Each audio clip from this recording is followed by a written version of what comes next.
Good evening and welcome. It feels a little like arriving at a quiet doorway tonight, a doorway that opens not into one room but into many ages at once. Beyond it are cities that were sung about, feared, admired, and sometimes only half remembered. Some belong to history, some belong to legend, some live somewhere in between, where old records, old stories, and the imagination of later centuries all begin to rest beside one another. Tonight, we will move slowly through those legendary cities, one calm fact at a time, letting each place reveal a little of its shape, its memory, and the people who once gave it life. If you enjoy these gentle journeys, you are always welcome to leave a like, subscribe if this kind of quiet narration helps you drift off, and perhaps share a comment with where you are listening from tonight, or what city, ruin, or ancient world you might like to explore next. For now, let the room grow softer around you.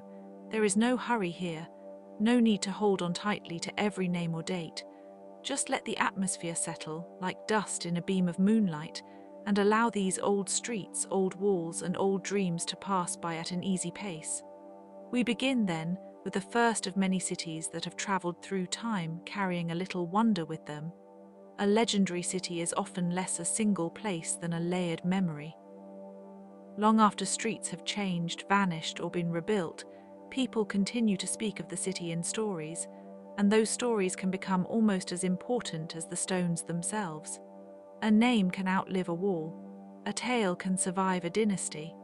This is one reason cities such as Troy, Atlantis, Babylon, and Thebes continue to feel alive even when their oldest forms are distant or partially lost. They are not only archaeological questions. They are also cultural mirrors, reflecting what later generations hoped for, feared, admired, or quietly mourned. In many cases, a city becomes legendary because it sits in a zone where history and imagination meet.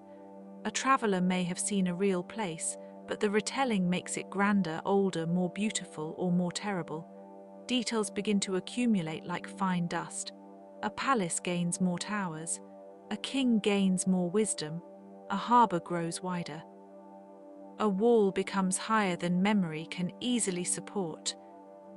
Over time, the city is no longer just a settlement. It becomes a mental landscape, shaped by longing and repetition.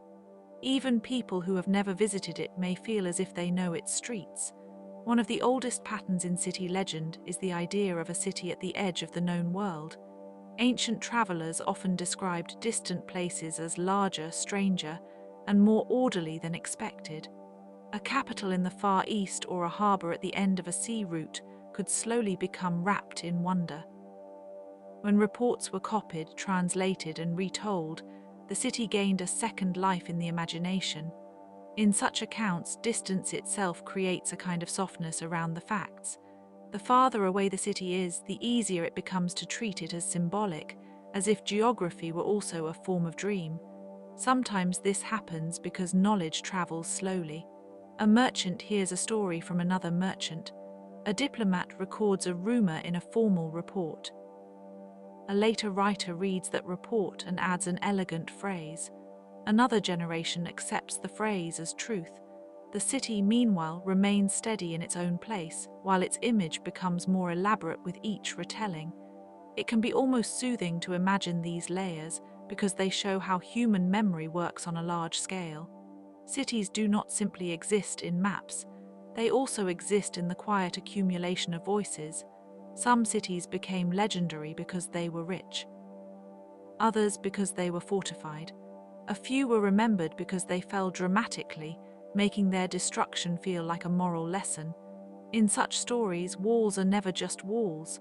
They become symbols of pride, isolation, endurance, or divine judgment. Even a simple gate may be turned into a threshold between safety and catastrophe. A city gate can feel like a hinge in history, the place where trade enters, armies approach, and fate quietly waits. The physical structure may be ordinary, but the meaning attached to it can grow immense. There is also a special fascination with the city as a place of order. Ancient writers often praised cities for their grids, their laws, their sacred precincts, or their carefully managed water systems.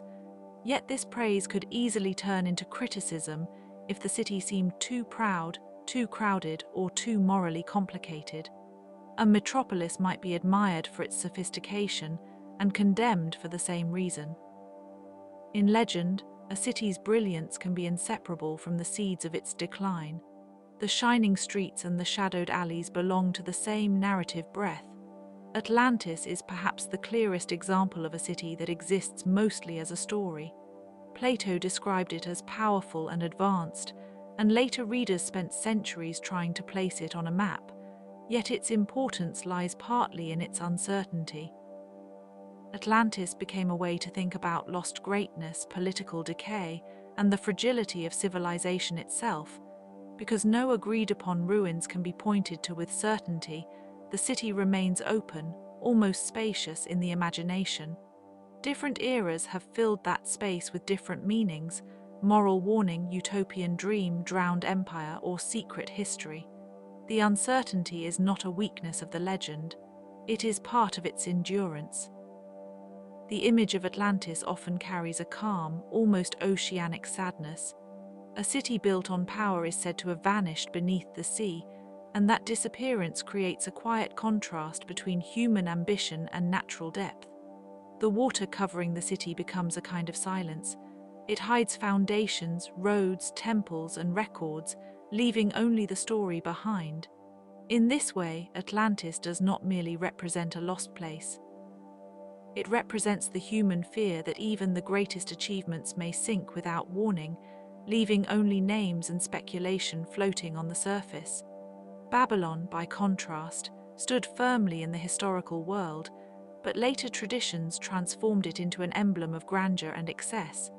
Its name could mean many things at once: empire, cosmopolitan life, religious conflict, monumental architecture. In this way, real cities often become legendary not because they are forgotten, but because they are remembered too intensely. Babylon was large enough, influential enough, and symbolically charged enough to absorb many meanings. It could be the seat of sophisticated urban life and also the scene of warning. It could stand for learning, wealth, royal power, and human overreach all at once. The physical Babylon of history was a city of canals, processions, mud brick walls, and royal projects. But the legendary Babylon often exceeds the archaeological one, as if later readers could not resist expanding it in the mind. The hanging gardens, whether or not they stood exactly as described, became part of the city's luminous reputation. So did its role in biblical and classical imagination. Babylon shows how a city may persist not only in remains and inscriptions, but in moral vocabulary. Even today, the name can suggest splendor, confusion, or a civilization too grand for its own stability. The city of Troy shows another path into legend. For some, it was the setting of Homer's epics. For others, it was a real Bronze Age settlement layered beneath centuries of poetic fame. The blend of archaeology and literature gives Troy a special calm power. It reminds us that a city can be both excavated and imagined at the same time. The landscape itself becomes part of the meditation. A mound in the earth is not only a mound, it may be a city compressed by time, with walls beneath soil and memory beneath language. Troy also carries the gentle instability of a place known through story before it was known through study. Long before excavations, readers pictured its towers, gates, and defenders through verse. City lived in recitation, in classroom, in library, and family storytelling. When archaeologists later uncovered layers of occupation, the result did not erase the poem. Instead, it added depth. A real place emerged from behind a literary one, and the two began to coexist. That coexistence is one reason Troy remains so compelling. It offers not a single answer, but a long, soft overlap between record and imagination. Thebes in Egypt and Thebes in Greece offer a subtler lesson. The same name can travel across regions, carrying prestige and association. Cities often borrow holiness, power, or elegance from older names. In that sense, one city can cast a shadow across another, and the shadow itself becomes part of the story. A shared name may suggest continuity where there is no direct line, or authority where there is only admiration. Naming is never entirely neutral. It can be a form of memory, a gesture of alliance, or a quiet claim to importance. Egyptian Thebes, with its temples and royal tombs, became one of the great centers of ancient power and sacred architecture. Greek Thebes, meanwhile, became famous through myth, tragedy, and heroic cycles. They are different cities in different lands, but the resonance of the name allows them to echo across time. This is part of the strange economy of legendary cities. Influence does not always move through conquest. Sometimes it moves through sound, through repeated association, through the way a name settles into the ear and stays there. A city can become a motif as much as a place. The geography of legendary cities matters as much as their politics. Harbors encourage exchange. Riverbanks support grain, trade, and ritual. Hilltops invite defense and visibility. Desert edges, meanwhile, create the feeling of isolation and endurance. A city perched between wilderness and water often sounds more memorable because its setting already feels designed for myth. Geography shapes not only survival, but also storytelling. A city on a river may seem destined for commerce. A city on a mountain may seem destined for watchfulness. A city near the sea may feel open to departure, arrival, and loss. Ancient people were often keenly aware of these relationships. They understood that a city's setting influenced its mood, its economy, and its symbols. A narrow pass could make a city seem guarded by the land itself. A broad plain could make it seem exposed, visible from far away. A crossroads could make it feel cosmopolitan and restless. In later legends, these practical qualities become poetic ones. The map quietly becomes metaphor. A canal becomes a vein. A wall becomes a spine. A harbor becomes an open hand. The city begins to seem almost alive. Many legendary cities are remembered through ruined remains rather than intact streets. Ruins invite the mind to complete what is missing. A collapsed stairway becomes a staircase ascending into the past. Broken columns suggest a temple larger than the surviving fragment.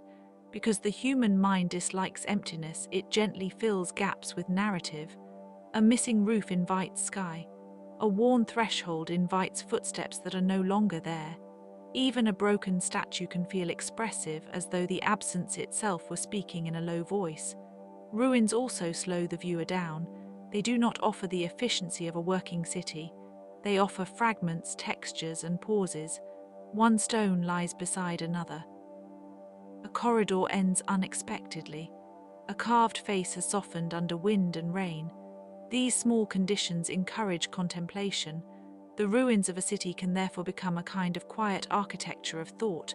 They remind us that every bustling place is also temporary, and that time is always carrying something away even while life continues. At the same time, ruins are never empty of meaning. Pilgrims, travelers, scholars, and local residents all approach them differently. One person sees evidence, another sees heritage, another sees a warning, another sees beauty in decay. The same fallen wall can hold several moods at once.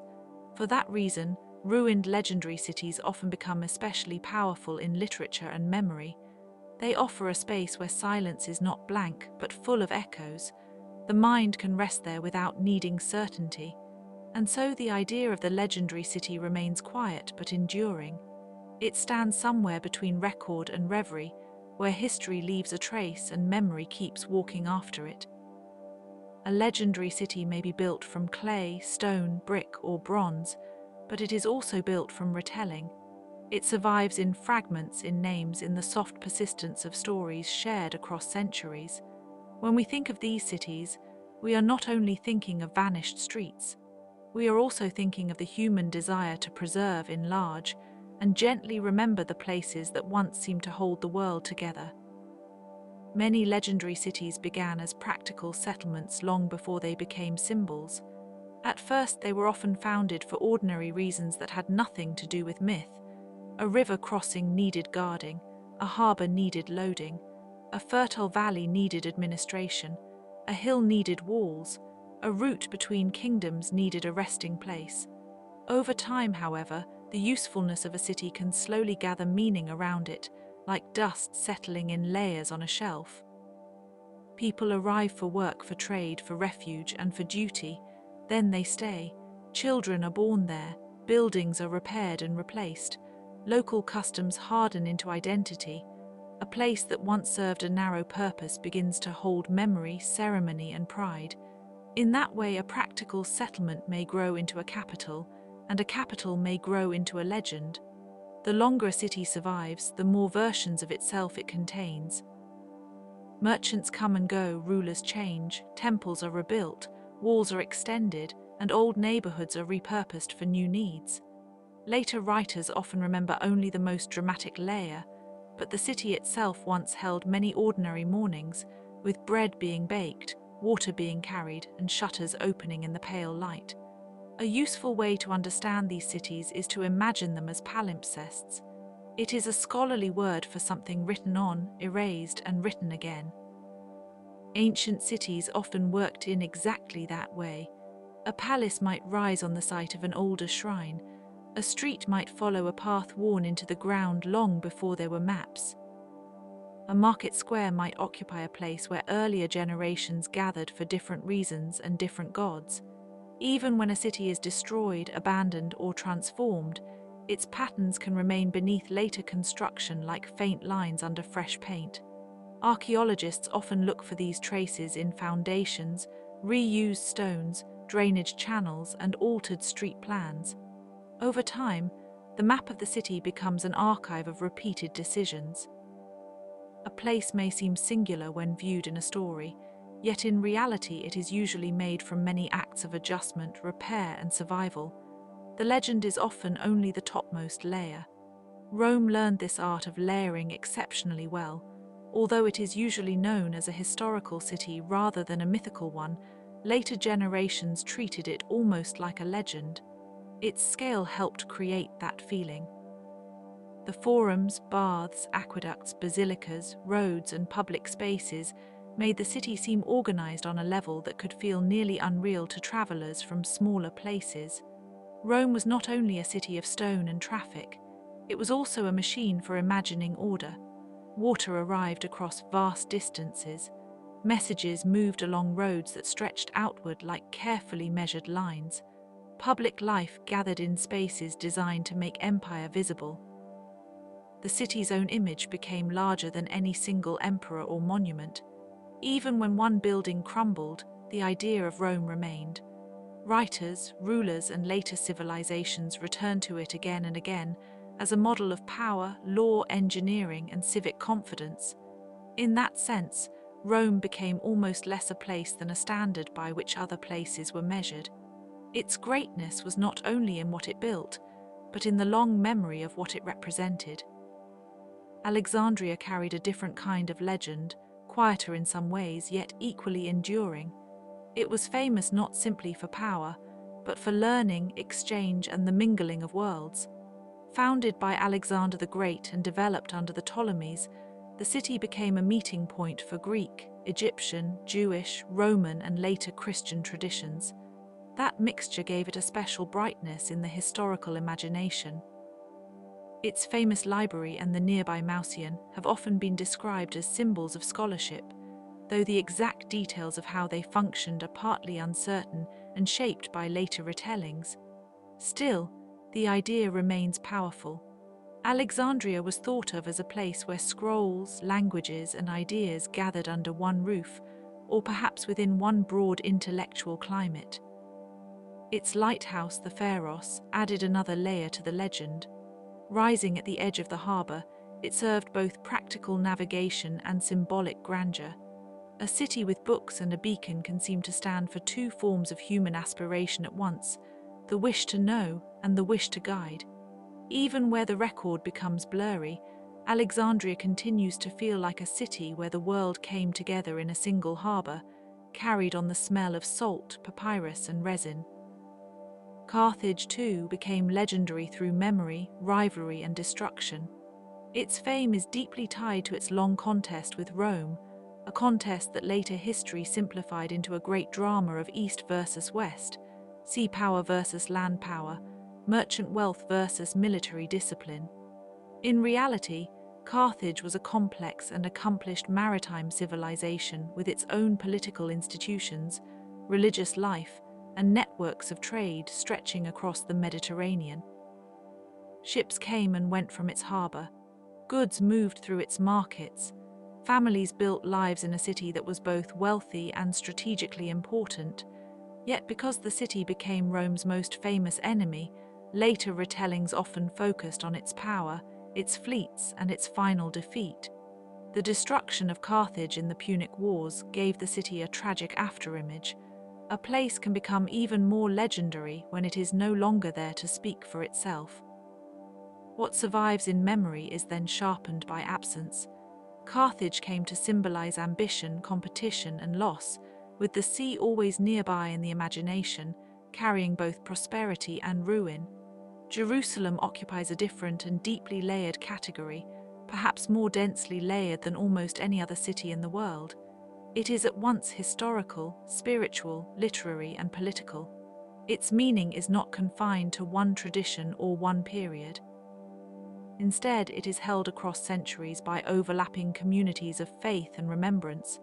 For Jews, Jerusalem is tied to temple history, covenant, and return. For Christians, it is bound to the life, death, and resurrection of Jesus. For Muslims, it is associated with sacred history, prayer, and the sanctity of the wider holy landscape.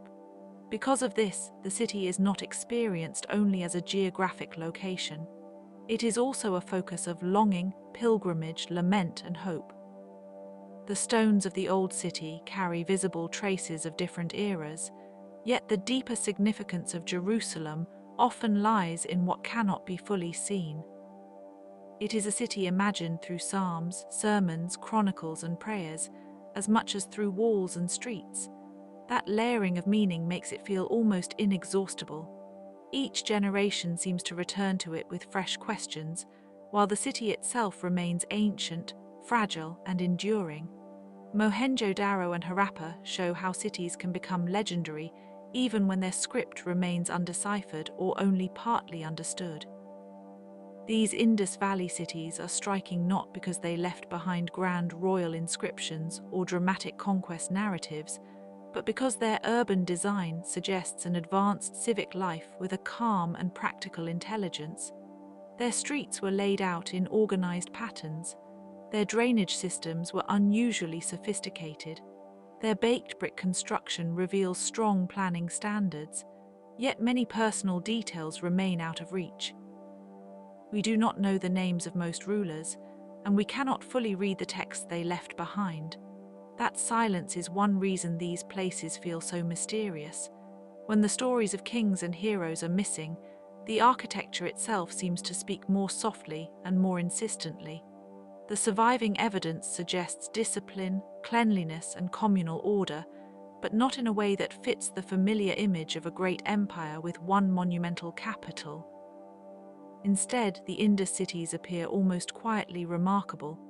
Their legend comes partly from the dignity of what remains and partly from the patience required to interpret it. A city that cannot be fully translated invites a special kind of attention, one that listens for patterns in bricks, wells, courtyards, and lanes. A legendary city often becomes more famous after decline. This happens because loss gives a place a story-shaped outline. A surviving city can be admired for its present life. A vanished city, however, can be mourned, reconstructed, and imagined. The mind pays attention differently when it knows that streets are no longer in use and marketplaces have gone still. Ruins create a silence that invites explanation. Historians try to rebuild the sequence of events. Travelers try to picture the former bustle. Poets fill in the gaps with their own language. Over time, the ruined city can become larger in memory than it ever was in daily fact. This is not necessarily because the memory is false. Rather, the absence makes the imagination work more actively. Broken columns, crumbling gates, and half-buried walls suggest that something once thrived there, and that something is now partly inaccessible. In that distance between presence and loss, legend forms very naturally. A city that no longer answers can still be endlessly interpreted. Even literary cities built for epics or philosophy can influence how real cities are imagined. A perfect city in a text may inspire rulers, planners, and dreamers for centuries. Philosophers described ideal communities with straight streets, just laws and balanced forms. Poets described great capitals with walls of impossible scale, or with towers that gleamed in the afternoon sun. Religious texts described cities of peace, holiness, or ultimate fulfillment. None of these cities needs to exist exactly as written for the image to matter. The imagined plan can shape architecture, governance, and ambition in the world outside the page. Builders may borrow a proportion, a symbol, or a ceremonial arrangement. Rulers may claim to be restoring some earlier ideal. Later generations may walk through a real city while holding in mind a literary one. In this way, the imagined and the practical remain in conversation. A city that begins in a story may one day influence stone, and a city made of stone may later be remembered as if it had always been a story. So the city of legend is not always a fantasy in the simple sense. Sometimes it is a real place widened by memory, repaired by imagination, and carried forward by the soft persistence of story. A legend can cling to a skyline, a harbour, a ruin, or a sacred hill. It can gather around a library, a road, a gate, or a temple. It can survive even when details are uncertain because people return to cities not only to locate them on a map, but to locate meaning in time. Some cities remain fully inhabited, some become ruins, some live on mainly through chronicles, inscriptions, and prayer. Yet all of them show the same quiet pattern. Human beings build a place, inherit it, change it, and then tell it again. That telling is part of the city's life. It is one more layer, added gently over the older ones, until the whole place seems to rest between history and dream. The sea often plays a quiet role in the stories we tell about legendary cities. It does not always appear as a dramatic force. More often, it is a slow presence at the edge of the map, carrying salt air, weathered hulls, unfamiliar languages, and the possibility that something important might arrive from beyond the horizon. Harbours make that possible. They give strangers a place to step ashore, and strangers, in turn, bring rumours, customs, tools, coins, and songs. In the life of a port, information can travel almost as surely as goods. A coastal city may hear news from far away long before a landlocked settlement does, and over time that tendency can shape the city's identity. Such places become associated with exchange, cosmopolitan life, and the sense that the wider world is always just beyond the breakwater. Tyre is one of the clearest examples of that pattern. In the ancient Levant, it developed into a city known for seafaring strength, commercial reach, and skilled artisanship. Its place in memory is tied not only to political influence but also to craft, fine work in metal, textiles, and trade goods that could travel across the Mediterranean. The city's island setting made it feel distinct, almost self-contained, while also drawing it outward toward maritime networks. That combination is part of what makes Tyre linger in historical imagination. It was difficult to ignore in its own time, and it remained difficult to forget afterward. Later traditions amplified its reputation, sometimes with admiration and sometimes with warning, yet the underlying image remains steady. A city shaped by water, negotiation, and the slow movement of valuable things from shore to shore. Even where the written record becomes thin, the idea of Tyre stays vivid because it connects commerce, risk, and the patient intelligence needed to live by the sea. Sidon carries a related atmosphere, though it is often remembered with a somewhat gentler tone. Like Tyre, it belonged to the Phoenician world, where shipbuilding, dye production, and overseas contact shaped ordinary life. The city was not simply a point on a map. It was part of a wider coastal culture in which cedar, sailcloth, resin, and dyed fabrics could move across distances that once seemed immense. Sidon appears in ancient memory as a place of skill and continuity, a city whose importance was woven into the practical routines of maritime exchange. It reminds us that legendary cities are not always built on conquest or spectacle. Some are remembered because they mastered a useful kind of patience. Harbour labour, careful stitching, cargo handling and navigation do not always sound grand in the moment, but they create durable civilizations. Sidon's long afterlife in historical writing and tradition reflects that quieter greatness. It suggests a city whose fame came less from dramatic ruin than from the steady rhythm of ships coming and going. Carthage, once more, drew its power from the sea, though in a manner that later generations often cast in sharper and more dramatic terms. Its location near major trade routes helped it become a central force in the Western Mediterranean. Merchants, ships, warehouses, alliances, and naval strength all worked together to give the city a practical kind of influence. In many ways, Carthage illustrates how a city can grow legendary by becoming indispensable. It was not merely admired for beauty or ritual, it mattered because it connected regions, moved wealth, and stood at a strategic crossing of waters. That kind of importance tends to leave a deep impression, especially when later history transforms it into a symbol. Writers who described Carthage as a rival, a warning, or a tragic memory were drawing on genuine maritime power. The city's legend, therefore, contains both fact and interpretation. It is the memory of an urban centre that mastered the sea, and also the story others told about what such mastery meant. In the quiet of hindsight, Carthage feels like a reminder that trade routes can shape destiny as surely as armies do. On the other side of the Mediterranean, Athens gained its legend through a different balance of sea and stone.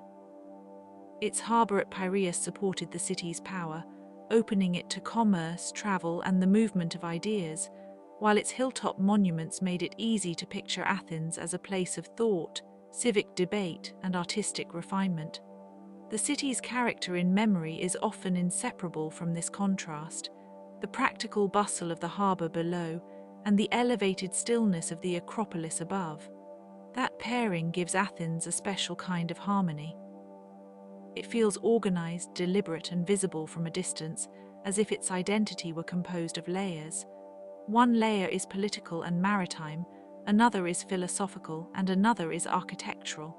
The result is a city that has endured not only because of what it did, but because of how it looked to later observers. The Acropolis does not feel accidental.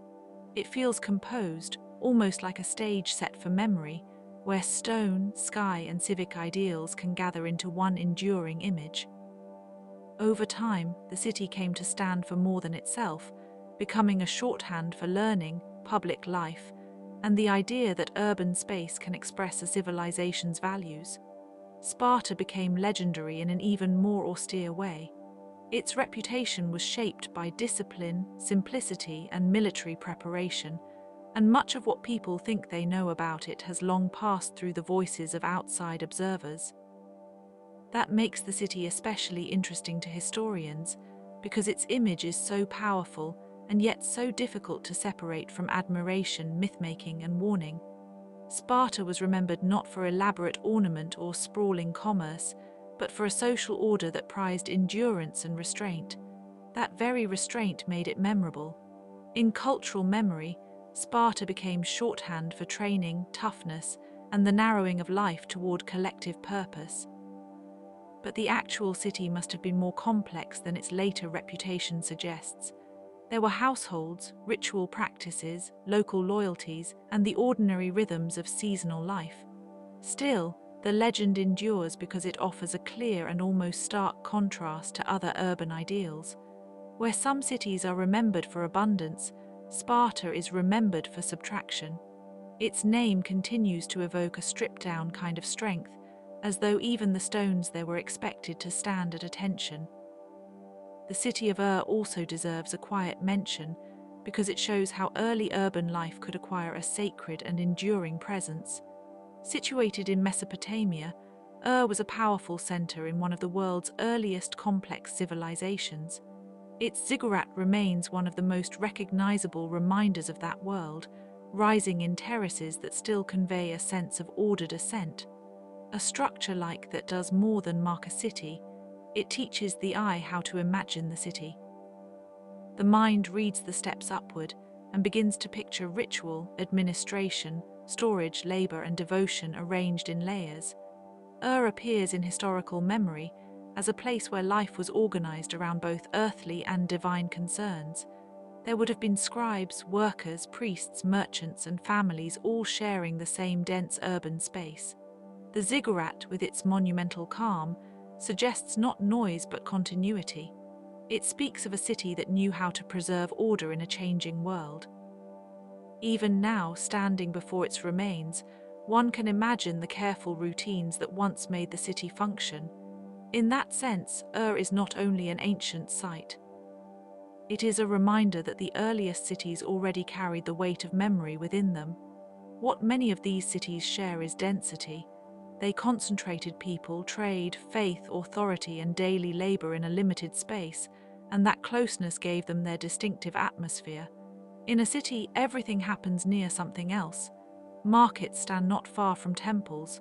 Warehouses sit beside homes. Public decisions echo into private courtyards. The result is efficiency, certainly, but also memory. Dense places are easier to imagine as whole worlds. Their streets, walls, and open squares gather meaning because so much life passes through them. A village may be beloved for intimacy, but a city, especially one with a strong identity, can become a symbol because it seems to contain a complete social order.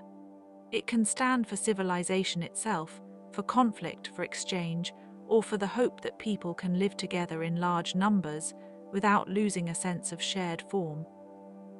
That is part of why legendary cities stay with us. They do not simply occupy space, they organize memory. The most legendary cities are often the ones that seem to hold many functions at once. They are fortress and market, sanctuary and archive, harbor and home. Each function gives the place another way to survive in memory. A fortress suggests protection and tension. A market suggests movement and encounter. A sanctuary suggests meaning that reaches beyond daily use. An archive suggests continuity, the careful keeping of names, laws, and stories. A home, finally, reminds us that all these large-scale meanings were lived by ordinary people who slept, cooked, repaired, argued, and waited for weather to change. When these functions overlap, a city becomes more than a settlement. It becomes a layered image, something that can be recalled from many angles and in many moods. That is one reason legendary cities often feel larger in the mind than they ever were on the ground. And so the sea, the walls, the harbour stones, and the crowded dockside streets all become part of a larger pattern. A city remembered through water feels open to the world, and that openness is one of the reasons it lasts so long in the mind. Ships blur distance. They make contact visible. They turn a coastline into a threshold, and thresholds are memorable because they suggest both arrival and departure at once. Around them gather stories of traders, diplomats, settlers, refugees, and travelers of every kind. The city becomes a place where the outside world is not entirely outside. Even after its political power fades, even after buildings fall and names change, the image remains. In the quiet movement of historical memory, such cities continue to drift forward like vessels seen at dusk, their outlines softened but still unmistakable. Some cities become legendary not because they were small and beautiful, but because they were imagined on an immense scale. Their planners were not merely arranging streets and buildings for immediate use. They were trying to shape whole worlds. In these places, the city itself becomes a declaration.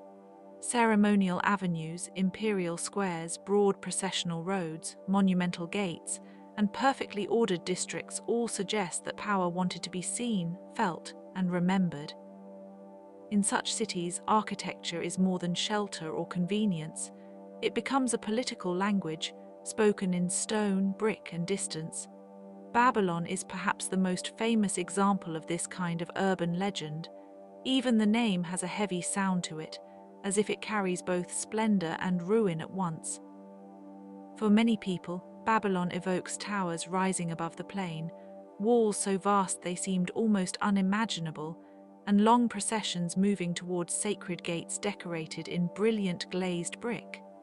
Ancient authors and later traditions made the city larger than life. Some described it with admiration, others with suspicion, and still others with a mixture of awe and moral warning. It was a real metropolis, with ordinary life, administrators, merchants, workers, and temples, but it also became a symbolic city in the minds of rulers, prophets, poets, and historians. That double identity is part of its lasting power. Babylon was not only a place that existed, it became a place through which later cultures thought about empire, pride, decline, and the fragility of human ambition. Much of Babylon's legend comes from scale and atmosphere. Even when only fragments remain, the imagination can still sense the city's former density and authority. The Ishtar Gate, with its striking imagery and ceremonial function, suggests a world in which the entrance to a city could feel like an event. Processions would have moved through spaces carefully designed to impress the eye and order the body. Massive defensive walls, wide streets, and temple precincts all contributed to the sense that this was a city built to outlast ordinary time. Later stories tended to enlarge it even further, turning it into a setting for biblical drama and imperial memory. In that way, Babylon became not just an archaeological site, but a kind of mental landscape where history and myth continue to overlap. Nineveh shares some of that grandeur, though its emotional register is slightly different. As an Assyrian capital, it was associated with royal power, administrative reach, and military strength. Its palaces were adorned with carved reliefs that recorded hunts, sieges, tribute, and ceremonial scenes. These images were not accidental decoration. They were part of the city's political presence, intended to communicate that the king's order extended far beyond the palace walls. Nineveh was a center of paperwork as well as spectacle, a place where vast systems of rule were organized and displayed. The city's greatness depended on both stone and script, both visible architecture and invisible administration. Later memory often remembered Nineveh through its fall. That is common in the history of legendary cities. We do not always preserve the full texture of their everyday life. Instead, we keep the outline of their rise and collapse, which gives them a dramatic shape. Ancient texts and later moral traditions frequently treated Nineveh as a city whose power was temporary, whose confidence could not save it from destruction. This does not diminish its historical importance. If anything, it deepens the city's resonance. The ruins now invite silence, but in their prime they would have spoken in a strong, unwavering voice. They would have announced imperial confidence in carved figures, in carefully planned courtyards, in thresholds that marked who belonged near the center of power and who did not. The surviving remains ask us to imagine not only what was lost, but what kind of human certainty once filled those spaces. Persepolis offers a different kind of legendary city, one shaped less by dense everyday urban life and more by ceremonial order. Built for the Achaemenid Empire, it was not primarily a bustling residential center in the modern sense. Instead, it functioned as a monumental stage for imperial ritual and display.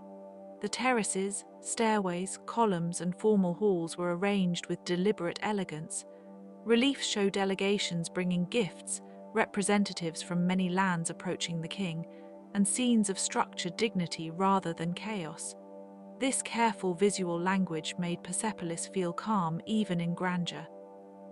It was designed to suggest harmony across distance, a kingdom wide enough to contain many peoples, yet orderly enough to bring them into a single symbolic frame.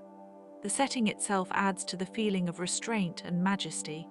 Persepolis rises from the landscape like a thought turned into architecture. Its remains, though ruined, still preserve a strong sense of intention. The carved figures on the staircases seem to move slowly, almost quietly, as if time itself were paused in the stone. Scholars have long studied how the site functioned in the empire's seasonal and ceremonial rhythms, and there remains some uncertainty about the exact balance between political theatre, administrative activity, and royal gathering. But even with those questions, the overall impression is clear. Persepolis was not meant to look spontaneous. It was meant to look inevitable, as if imperial order had found its proper shape in the world. Rome worked on a similar principle, though in a more practical and expansive way. Its legendary status comes not only from emperors, triumphs, and monuments, but from the way ordinary life was organized at an enormous scale. Roads stretched outward from the city and linked provinces together. Aqueducts brought water from distant sources, turning engineering into a quiet form of abundance. Public baths, forums, markets, temples, and streets created an urban rhythm in which daily routines were supported by visible civic power. Rome's greatness was not limited to palaces and ceremonial spaces. It was embedded in infrastructure, in the systems that allowed a huge population to live, trade, gather, argue, wash, and move. That is part of why Rome remains so memorable. Many ancient cities were impressive in one register or another, but Rome combined monumental symbolism with practical utility. It was a city of government, commerce, religion, entertainment, and engineering all at once. The roads that extended from it did more than carry troops or officials. They created a sense that the city's order could travel and that distant places could be attached to a central idea. Even today, when people picture ancient Rome, they may think of triumphal arches, colonnades, amphitheaters, and basilicas, but they also imagine a city of water, paving, and movement. Its legend is partly built from this unusual fact. It made the ordinary feel imperial. The city of Chang'an in China belonged to the same broad world of grand planning, though it developed within its own distinct imperial traditions. As a major capital, it became a model for later urban design because of its regular layout, wide avenues, administrative quarters, and carefully organized ceremonial spaces.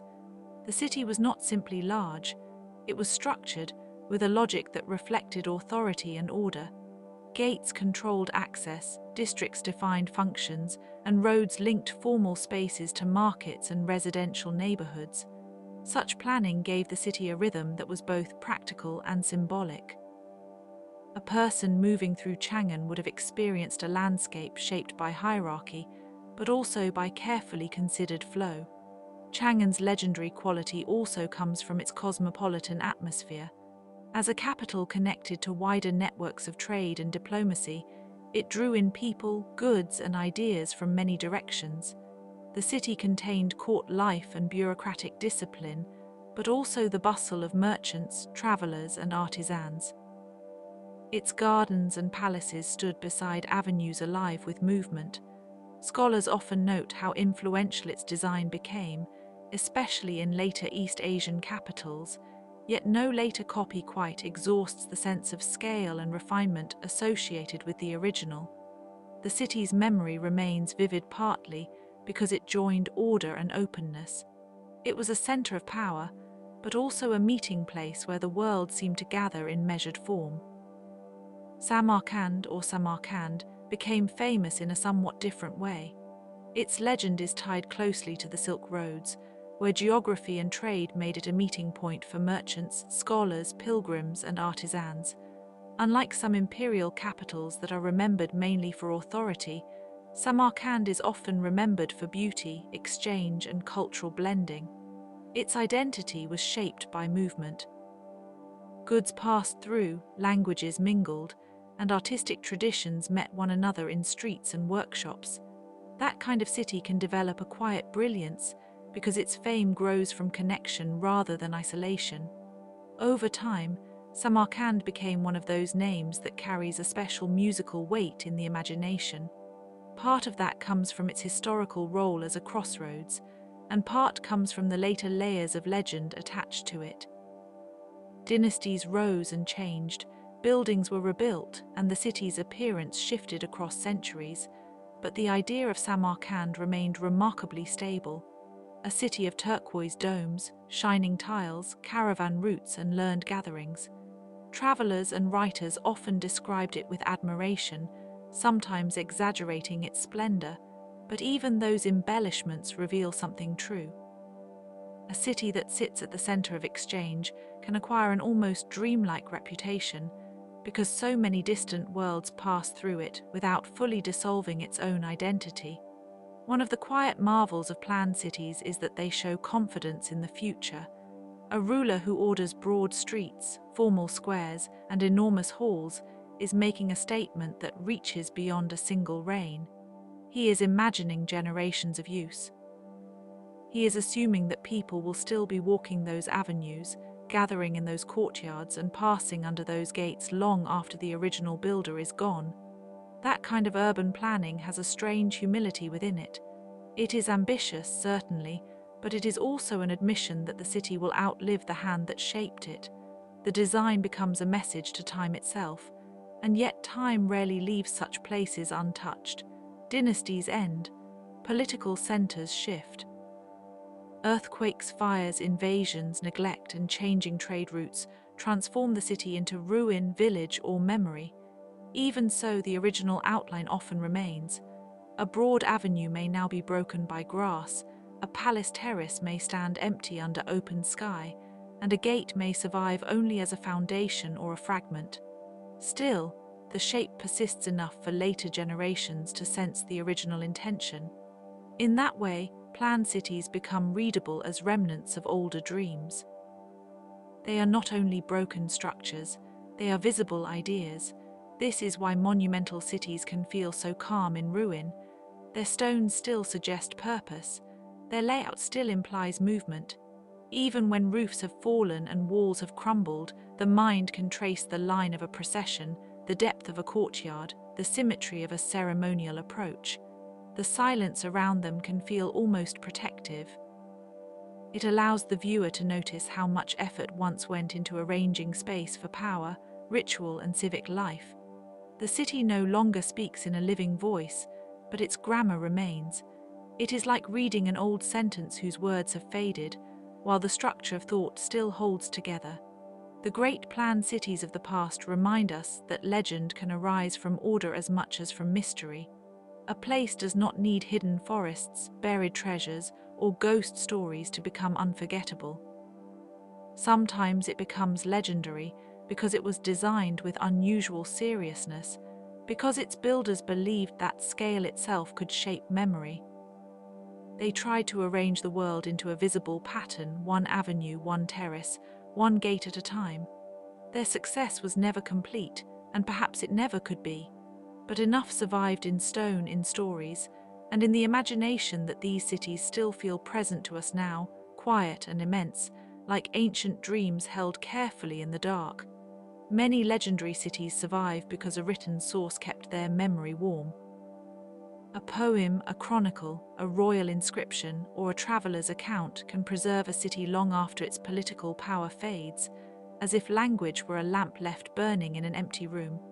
In this way, writing gives a place a second geography. One geography is made of walls, roads, wells, and dust. The other is made of names repeated across generations, each repetition adding a little more meaning. A city may be abandoned, partially buried, or even forgotten by the people who once lived there, yet if its name continues to appear in texts, it remains strangely present.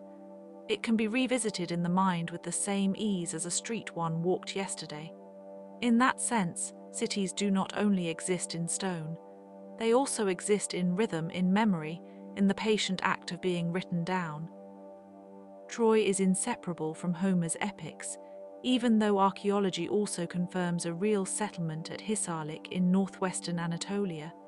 That combination is powerful because it allows two kinds of truth to sit side by side without cancelling each other out. The excavated site gives us layers of occupation, burned levels, fortifications, and the practical evidence of a Bronze Age town.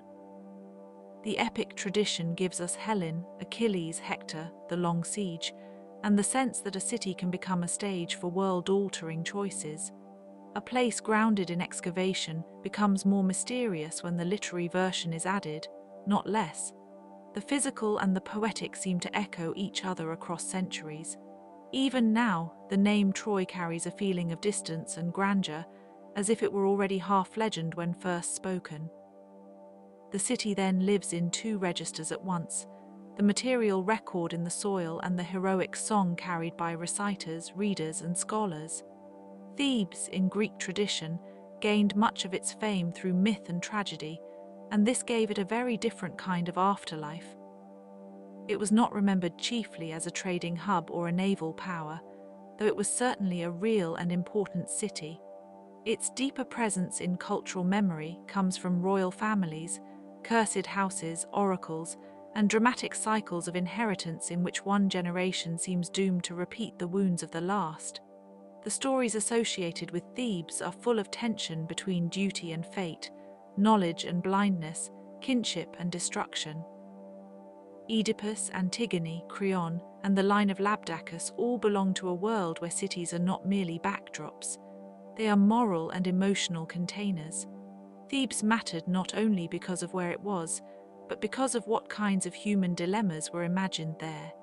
Its name evokes the sense of a city where questions of family and power are never quiet for long, where destiny presses close to the gates, and where even the palace walls seem to remember. Ugarit offers a more scholarly kind of fascination, though no less vivid. This ancient city on the Syrian coast became important because of the texts found there, especially the tablets uncovered in the 20th century. Before those discoveries, the city's world was only partly visible through scattered references and archaeological remains. Then the archive opened, and suddenly a much fuller picture appeared. Ritual instructions, myths, diplomatic letters, legal documents, and administrative records preserved a civilization in motion, not frozen but active and speaking. The tablets showed how people prayed, how they traded, how they organized households, and how they understood their gods. They also revealed a multilingual world where scripts and languages overlapped. In that sense, Ugarit's legend lies in its archive. The city survives not only as a site of ruins, but as a voice carried in clay, a voice that can still be read after thousands of years if one knows how to listen. There is something especially moving about such a city because its memory depends on the careful work of decipherment. It feels both distant and near, sealed and opened. Byblos, another ancient Levantine center, is remembered for trade, religious associations, and its role in the transmission of writing. Long before later civilizations looked back on it, the city stood within networks of cedar, papyrus, pottery, and maritime exchange. Ships came and went, carrying goods and ideas across the Mediterranean. Over time, Byblos became associated with the movement of letters as well as materials, and this gave it a special place in historical memory. The city's name itself traveled widely, adapted and reinterpreted by later cultures, until it came to feel resonant even beyond its original setting. It has an echoing quality, as if it belongs equally to ports, manuscripts, and temples. Religious traditions also attach themselves to the place, helping to layer sanctity over commerce. That layering is one reason it remains memorable. A city of harbor sounds, carved wood, and ritual atmosphere can endure in imagination because it seems to gather many forms of civilization into one shoreline. Byblos reminds us that cities can be remembered not for one role alone, but for the way trade, script, and devotion meet in the same narrow streets. Nippur stands quietly in Mesopotamian memory as a religious and scholarly center, and that quietness is part of its dignity. It was not always the largest or most politically dominant city, but it carried significance because of its temples, its scribal traditions, and its association with important deities. Cities like Nippur remind us that prestige can rest on learning and devotion rather than military display. In the ancient world, this mattered deeply. A city could be powerful because priests maintained rituals there, because students copied texts there, or because the old order of knowledge was anchored there. Nippur's fame is less about conquest than continuity. Its name appears in the long memory of Mesopotamia, like a well-worn tablet kept safe in a house of scholars. Even where physical remains are incomplete, the reputation of the city survives through the role it played in sacred geography and in the training of scribes. There is a calm, enduring quality to such a legacy. It suggests a place where time was organized not only by rulers and battles, but by recitation, study, and the measured repetition of tradition. Some cities are kept alive by travelers' exaggerations, and this too is part of how legendary geography works. A distant market might be described as endlessly rich, a palace as impossibly bright, or a wall as so wide that it seemed to stretch beyond reason. Such descriptions should be read carefully, because ancient and medieval travelers often wrote with wonder, memory, limited perspective, or a desire to impress. They may have simplified what they saw, misunderstood what they heard, or enlarged a detail until it became a marvel. And yet these exaggerations are useful. They tell us what struck the visitor most strongly. Perhaps a city looked immense after days of desert travel. Perhaps its gates were decorated with glazed bricks that caught the sun in a way no one had expected. Perhaps its markets were so dense with sound and scent that they felt endless. The written overstatement becomes, in a way, a map of awe. Even when the literal claim is uncertain, the emotional truth is often clear. These descriptions helped cities survive in memory long after the travelers moved on, because wonder is one of the strongest forms of preservation. Maps also played a role, and in some cases they preserved cities that no longer stood in their full material presence. Medieval and early modern cartographers often filled uncertain regions with names from classical texts, giving old cities a renewed visibility. On a map, a lost place could appear beside mountains, rivers, or seas as if it had never vanished at all. Sometimes the cartographer preserved a tradition passed down from earlier sources. Sometimes they gently distorted one. Sometimes a city name was copied from an older map without anyone being fully certain where it belonged, yet the result was still meaningful. The city remained visible to readers who might never visit the territory itself. It lived in ink, framed by coastlines and decorative borders. This kind of cartographic survival can feel quiet but powerful. A name on parchment is not the same as a standing gate, but it is not nothing. It is a promise of location, a trace of continuity, and a reminder that even uncertainty can keep a place from disappearing entirely. A city with a strong literary afterlife can become larger than its footprint.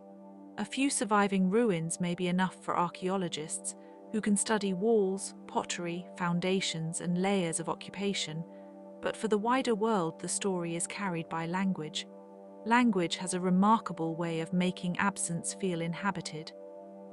It can restore a street with a sentence, a market with a metaphor, a palace with a line of verse. It can also deepen the mystery, because the more a city is described, the more one senses what cannot be fully recovered. This is part of the appeal of legendary places. They are never only what remains in the ground. They are also the accumulated retellings, the comments in margins, the school lessons, the translated fragments, the popular summaries, and the half-remembered references that pass from one generation to the next. A city may become more famous after it has ceased to function as a city. Its life shifts from administration to imagination. It is no longer governed by governors, but by readers. This is why some ancient places feel so familiar even to people who have never seen them. They have been visited by scribes, poets, translators, and teachers for so many centuries that they now live partly in the imagination of civilization itself. Their names arrive already layered with meaning. Troy suggests siege and glory. Thebes suggests doom and family tragedy. Ugarit suggests archives and discovery. Byblos suggests trade, writing, and the crossing of cultures. Nippur suggests temple learning and sacred continuity. Each city has been carried forward in a different way, yet all of them demonstrate the same quiet truth. A city can outlast its walls if people continue to speak of it with care. In the long sleep of history, words become a kind of shelter. They keep the old places from going completely dark. Religious cities often become legendary because they seem to hold more than one kind of time at once. A visitor may arrive in the present day, looking at streets, steps, and markets that are still active and practical, yet beneath that ordinary surface there is often a much older layer of memory. Pilgrims come carrying stories from home, sacred texts, local customs, family obligations, and private hopes. Generations after generations leave behind offerings, repairs, rebuilding projects, new inscriptions, and quiet acts of care. In this way, the city becomes a meeting place where human time and sacred time overlap, not perfectly but persistently. The result is rarely loud in a simple sense. It is often a soft kind of permanence, built from repetition, reverence, and return. Jerusalem is perhaps the most enduring example of this layered kind of holiness. Its history stretches through many kingdoms, empires, and administrations, and each era has left its mark in some visible or remembered way. The city has been shaped by conquest and devotion, by preservation and destruction, by longing and return. Its hills, walls, courtyards, and sacred precincts have been described, contested, and revered for centuries, sometimes in solemn language, sometimes in language of grief, and sometimes in language of hope. For many traditions, Jerusalem is not merely a place on a map, but a point where memory gathers itself. The old stones seem to invite interpretation, and at the same time they resist any single interpretation. That tension between closeness and mystery is part of why the city has remained so central for so long. Even the ordinary geography of Jerusalem seems to carry this feeling of layered significance. A slope, a gate, a stairway, or a narrow lane can be connected to centuries of narrative, scholarship, pilgrimage, and devotion. The city has been rebuilt in different forms many times, yet each rebuilding has preserved the sense that something older remains just beneath the surface. That sense is not always historically simple, and scholars often distinguish carefully between tradition, archaeological evidence, and later interpretation. Still, the emotional power of the city does not depend only on certainty. It comes from the fact that so many people have treated it as meaningful, and have done so with such persistence that the place itself begins to feel charged with remembrance. Varanasi, on the banks of the Ganges, offers another kind of sacred continuity. It has long been associated with ritual, learning, death, and renewal, and these associations are woven together in a way that feels both intimate and immense. The riverfront ghats, with their steps leading down to the water, create an atmosphere where daily life and religious practice meet in the same space. People wash, pray, meditate, cremate, gather, and pass through. Boats move slowly along the river. Bells sound from temples. Smoke may rise in one place while incense drifts in another. The city does not present holiness as something distant. Instead, it lets sanctity appear in repeated human actions, carried out with familiarity and patience. Part of Varanasi's legendary quality lies in how old it feels without becoming frozen. It has been described for centuries in devotional literature, travelers' accounts, and later historical writing, yet the city remains active and changing. The exact line between ancient continuity and later reinvention can be hard to define, as it is in many deeply venerated places. Some stories emphasize great antiquity, while others show how traditions have been reshaped over time. Still, the atmosphere of the city remains unmistakable. Even in moments of bustle, there is a rhythm that seems to slow the mind. The river keeps moving, the stairs keep receiving footfall, and the city seems to hold the quiet memory of countless departures, prayers, and return visits. Mecca belongs to a different sacred tradition, yet it too shows how a city can become the center of a world through pilgrimage. The movement of people toward one place gives the city a repeated rhythm that is both ancient and ongoing. At certain times of year, the flow of pilgrims changes the scale of everything. Routes, accommodations, ceremonies, and shared expectations all become part of a larger sacred choreography. The city is not only a destination, but also a gathering point for intention itself. For believers, this gives the place a unique gravity, one that is renewed each time the journey is made. The importance of Mecca is tied closely to ritual memory, and ritual memory has a special way of preserving a city across the centuries. As generations repeat the same acts, the city becomes familiar in a way that is larger than any one era. Its streets, sacred center, and surrounding urban fabric have changed over time, as cities always do, but the core meaning remains tied to return and devotion. Historical writing about the city often distinguishes between early tradition, later urban growth, and modern transformation, yet the deep impression left by pilgrimage cannot easily be separated from the physical place itself. Mecca is one of those cities where movement matters as much as architecture, and where the passing of people, year after year, becomes part of the legend. Lhasa on the Tibetan plateau has carried spiritual and political significance for centuries. Its high-altitude setting gives the city an unusual stillness, as if the air itself encourages a slower pace of thought.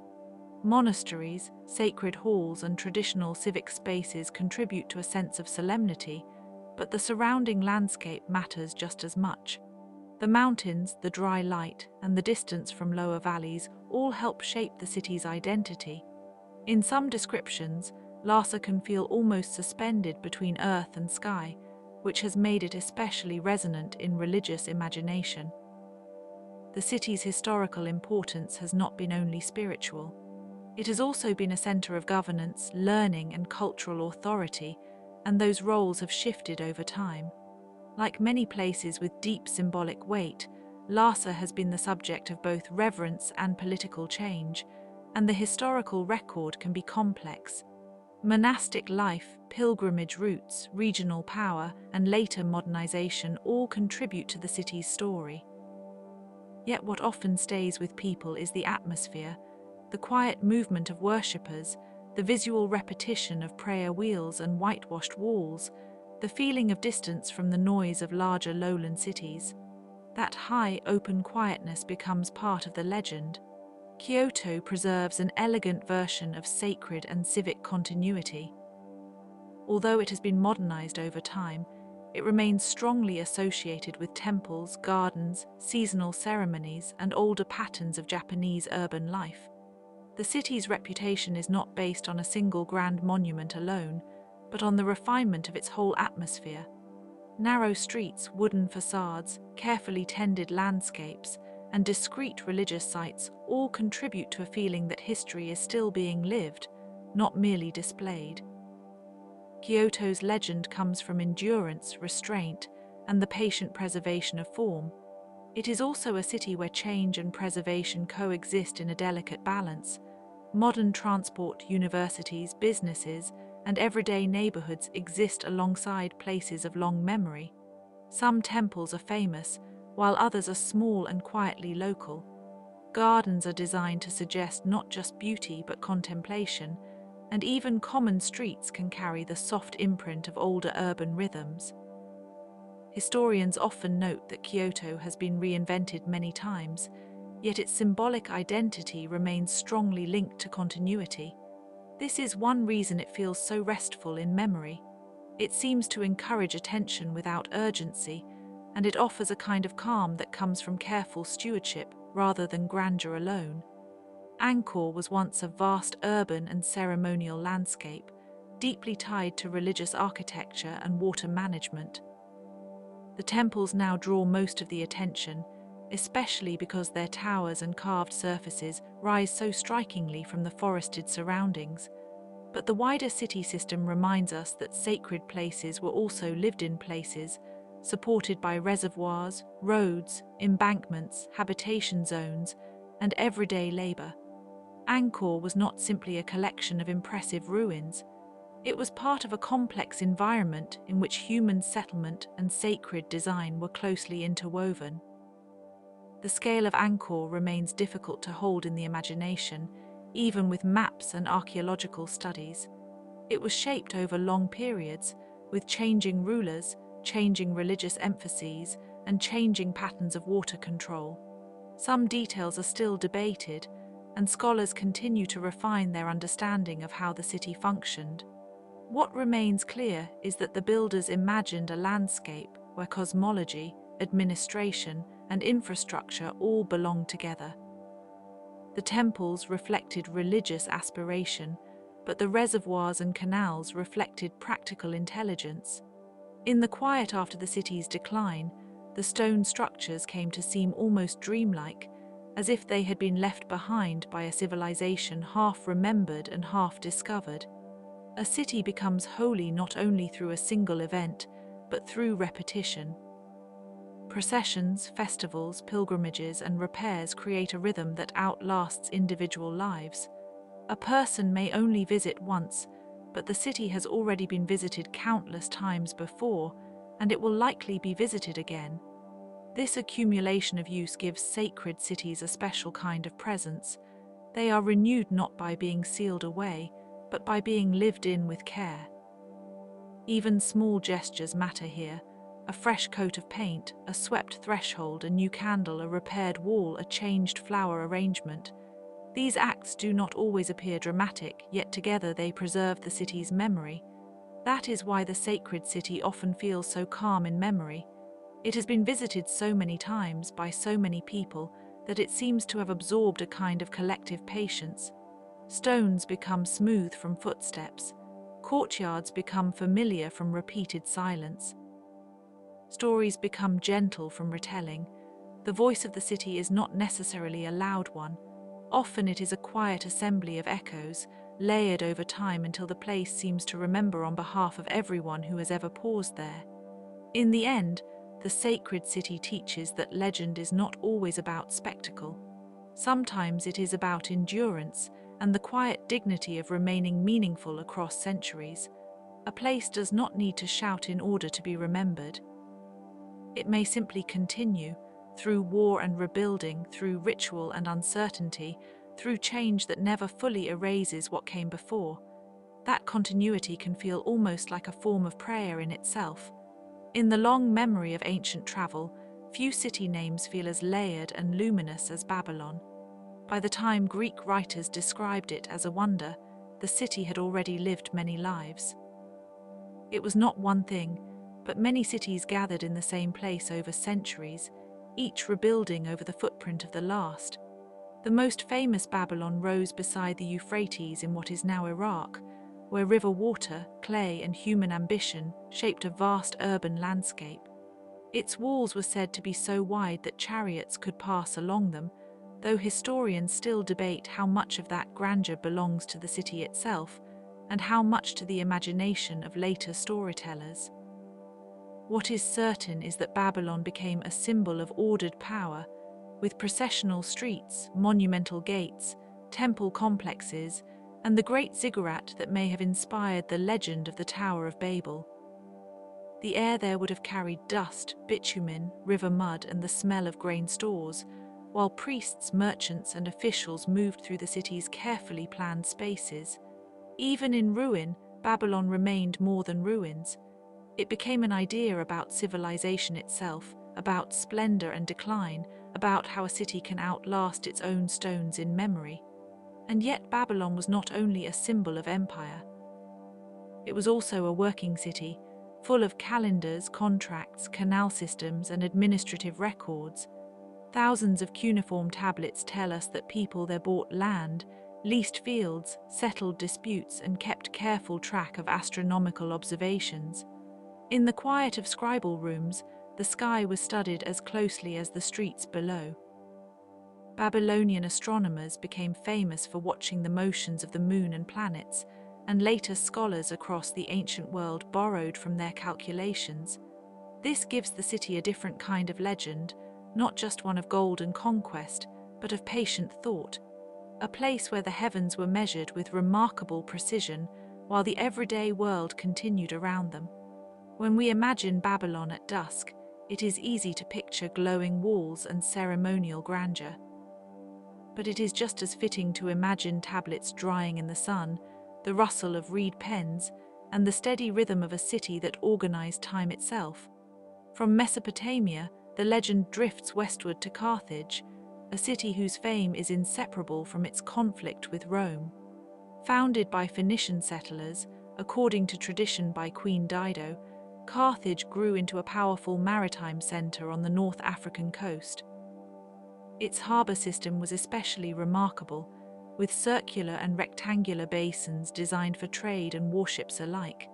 Ancient writers described impressive fleets and a city alive with commerce, purple dye, metals, grain, and goods arriving from across the Mediterranean.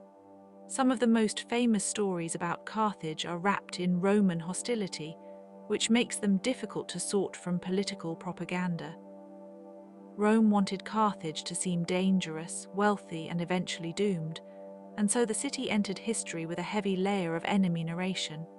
Even so, archaeology reveals a sophisticated urban world with homes, sanctuaries, workshops, and a population connected to sea routes stretching far beyond its shores.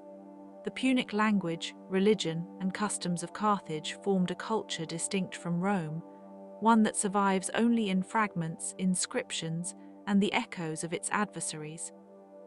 There is something especially haunting about Carthage because so much of it was destroyed and then rebuilt in another form. After the Punic Wars, the Romans razed the city, and later a Roman Carthage rose on the same ground, changing the character of the place while preserving its importance. In a sense, the city became a palimpsest of conquest, its layers overwritten but never fully erased. Travelers in antiquity would have found a coastal city with sunlight on stone, the scent of salt and resin, and the movement of ships in the harbour. They would also have sensed the tension between memory and power, because Carthage lived in Roman minds as both rival and warning.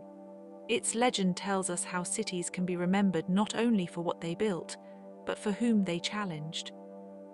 And when a city's story is told by its enemies, the result is often larger than the city itself, larger than fact and difficult to forget.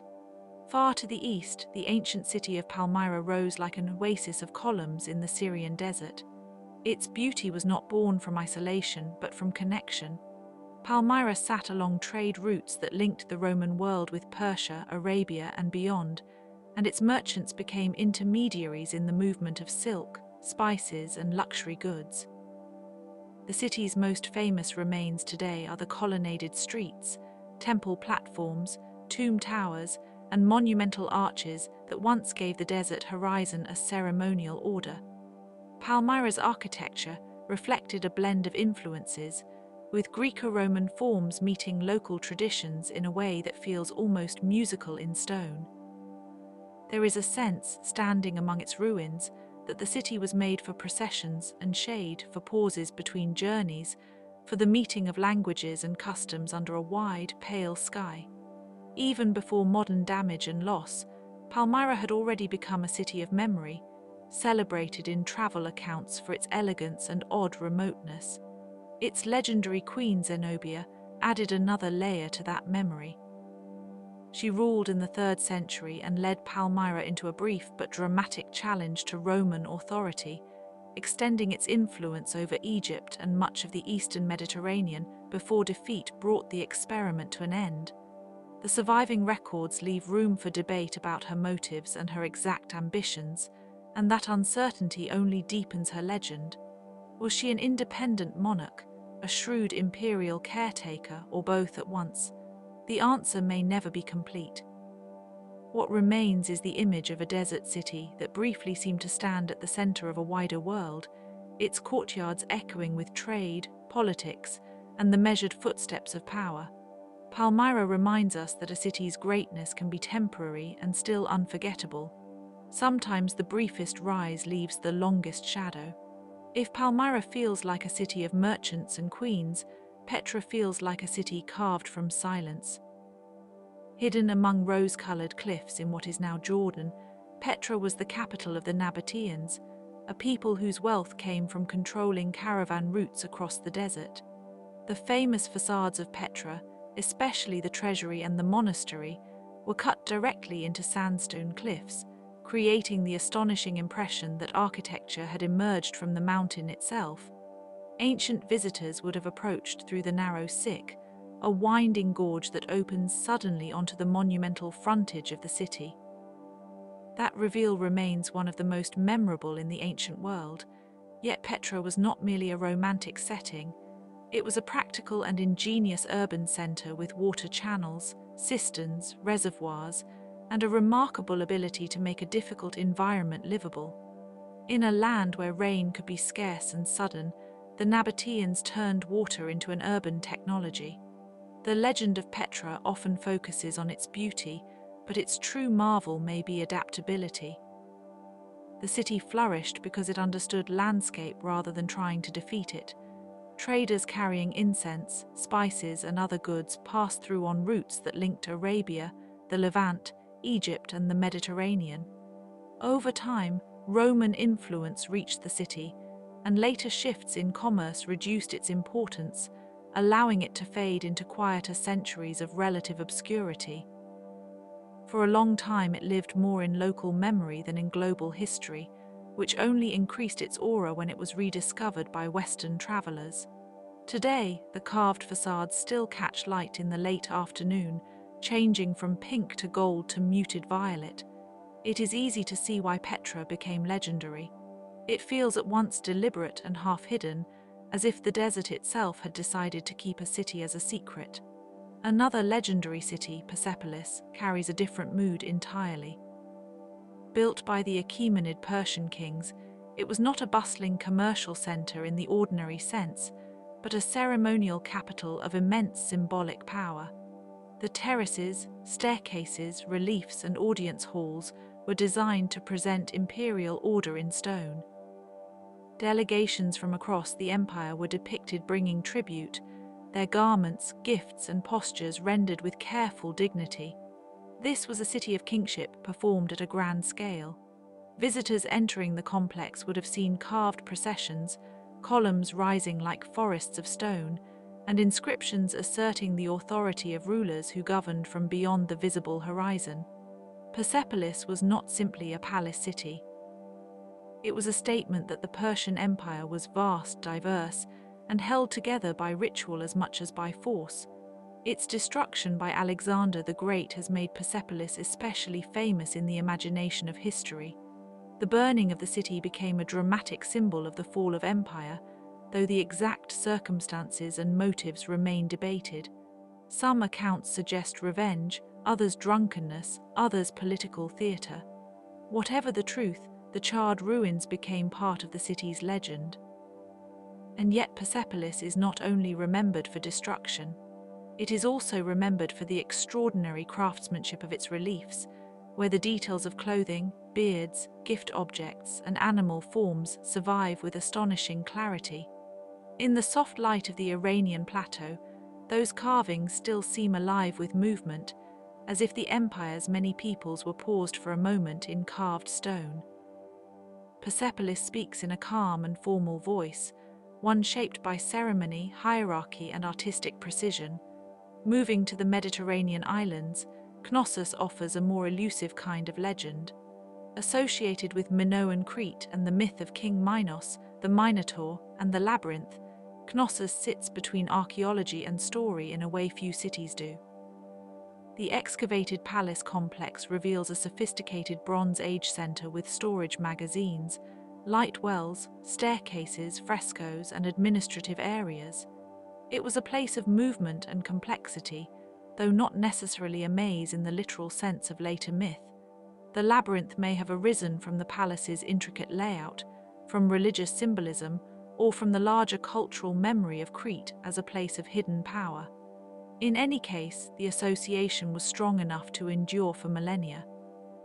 Greek writers transformed Knossos into a stage for heroic adventure, royal intrigue, and the terrifying beauty of the unknown.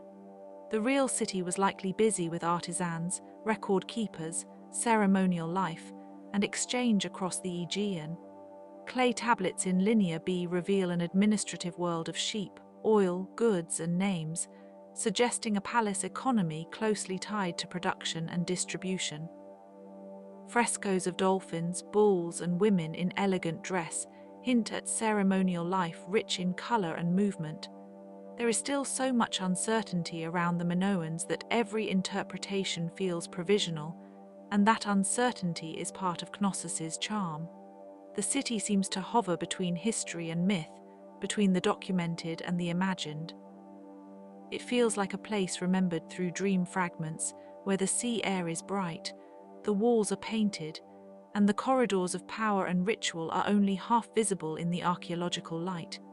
In the Americas, Teotihuacan stands as one of the most extraordinary and enigmatic urban centers ever built. Long before the Aztec period, this vast city in the Valley of Mexico became a cosmopolitan hub with carefully planned avenues, massive pyramids, apartment compounds, and neighborhoods that may have housed people from different regions and cultures. At its height, Teotihuacan was among the largest cities in the world, and yet its builders left behind no clear written account of themselves. That silence has allowed the city to become legendary in a different way. Its name, given later by the Aztecs, means something like the place where gods were created, which already gives it a cosmic weight. Walking its central avenue today, one sees the Pyramid of the Sun, the Pyramid of the Moon, and the long axis of the city stretching into distance, as if designed to align human life with larger patterns of order. The city's influence spread far beyond its valley. Teotihuacan-style art and architectural ideas appear in distant places, suggesting trade, diplomacy, and perhaps even direct political influence. Scholars continue to debate how centralized the city was, what languages were spoken there, and what caused its decline. Fire, social upheaval, environmental pressures, and political fragmentation all remain possibilities. That uncertainty does not weaken the city's legend. It deepens it. Teotihuacan feels monumental yet unfinished in our understanding, like a chorus whose full lyrics have been lost. In the early morning or under a soft dusk, the stone platforms and avenues seem to breathe with calm gravity. One can imagine incense, painted walls, market sounds, and ritual movement across a city that once gave form to the sacred in urban life. Another American city of powerful legend is Tenochtitlan, the Aztec capital founded on an island in Lake Texcoco. By the time the Spaniards arrived, it was a dazzling metropolis of causeways, canals, markets, temples, and palaces. The city's setting alone made it astonishing. Built in water, connected by engineered roads and supported by chinampas or artificial agricultural plots, Tenochtitlan reflected a remarkable mastery of environment. The sight of canoes moving through canals, vendors gathering in enormous marketplaces, and temples rising above the lake must have felt almost dreamlike to outsiders. Later European descriptions often exaggerated the city both to marvel at its scale and to justify its conquest, but even careful historical reconstructions confirm that it was one of the great urban achievements of the pre-modern world. At the center stood the Templo Mayor, a sacred complex dedicated to major deities and ritual life. Ceremonies, offerings, political authority, and cosmology came together there in ways that were deeply embedded in Aztec society. The city was not merely large, it was alive with symbolic design. After the Spanish conquest, Tenochtitlan was systematically dismantled and replaced by Mexico City, yet traces of the old capital still lie beneath the modern streets. That layering gives the city a special kind of presence. It is a buried legendary city, partly visible in archaeology, partly surviving in language and memory. To think of Tenochtitlan is to think of water, stone, flower gardens, incense, and the vast human effort required to make a city on a lake feel permanent. Its legend endures because the city itself was both fragile and astonishingly strong.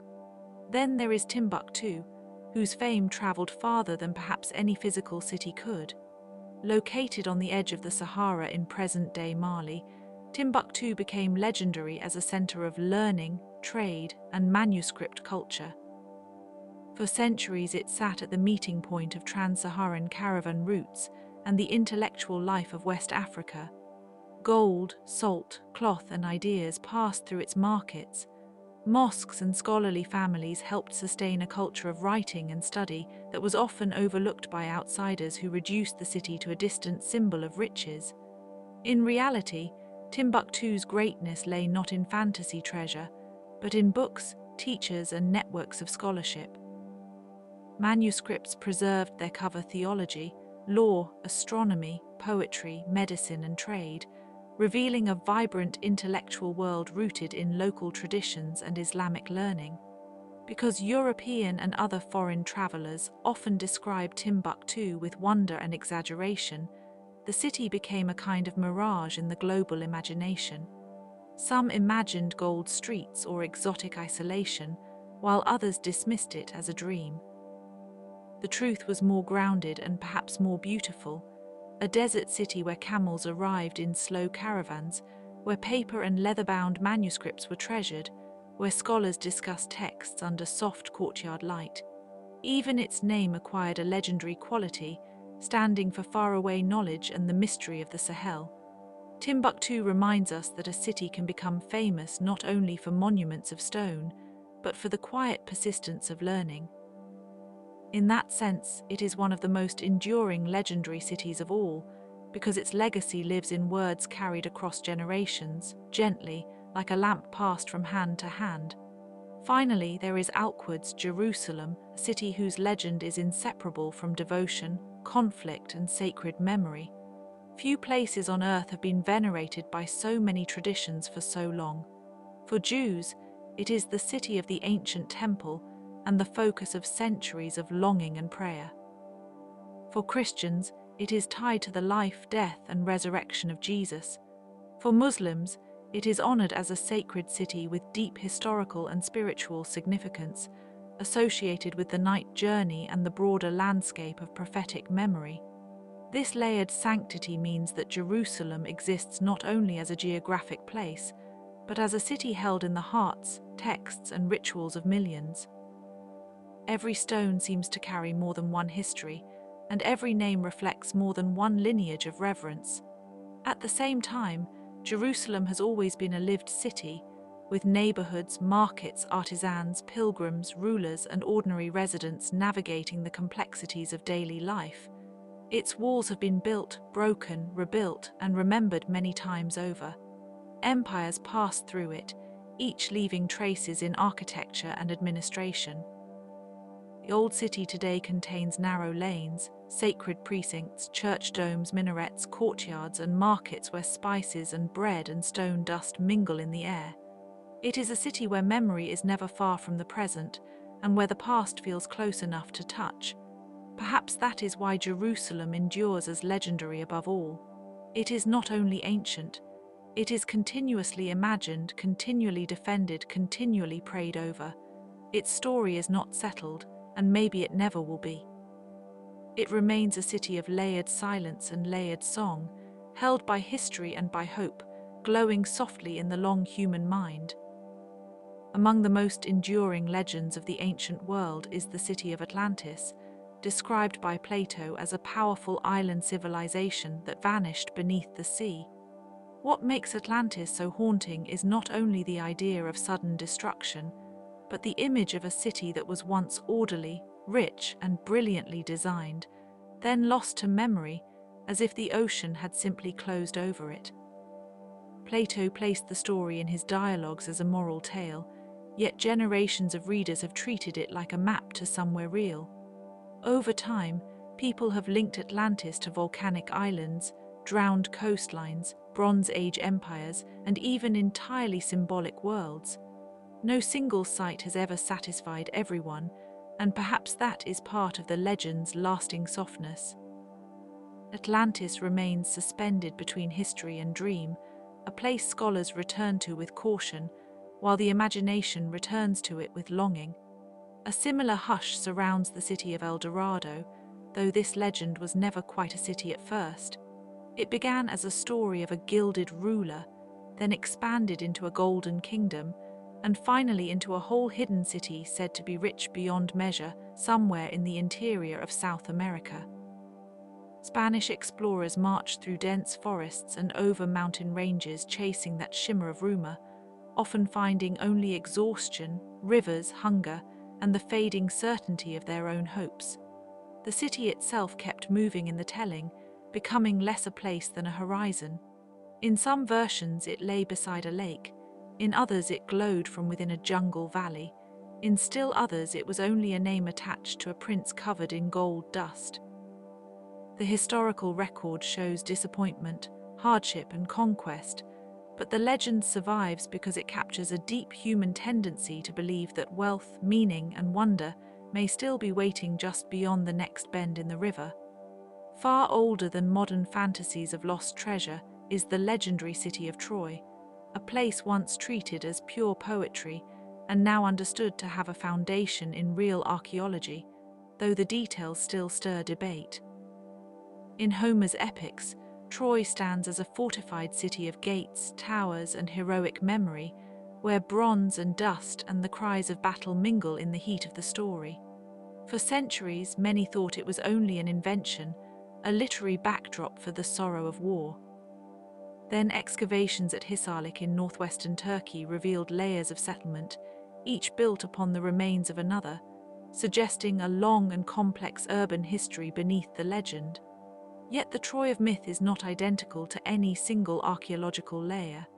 It is larger in the cultural imagination than the site itself, carried through song, manuscript, and scholarship into a city both found and not found, where history and epic continue to touch like echoes across stone.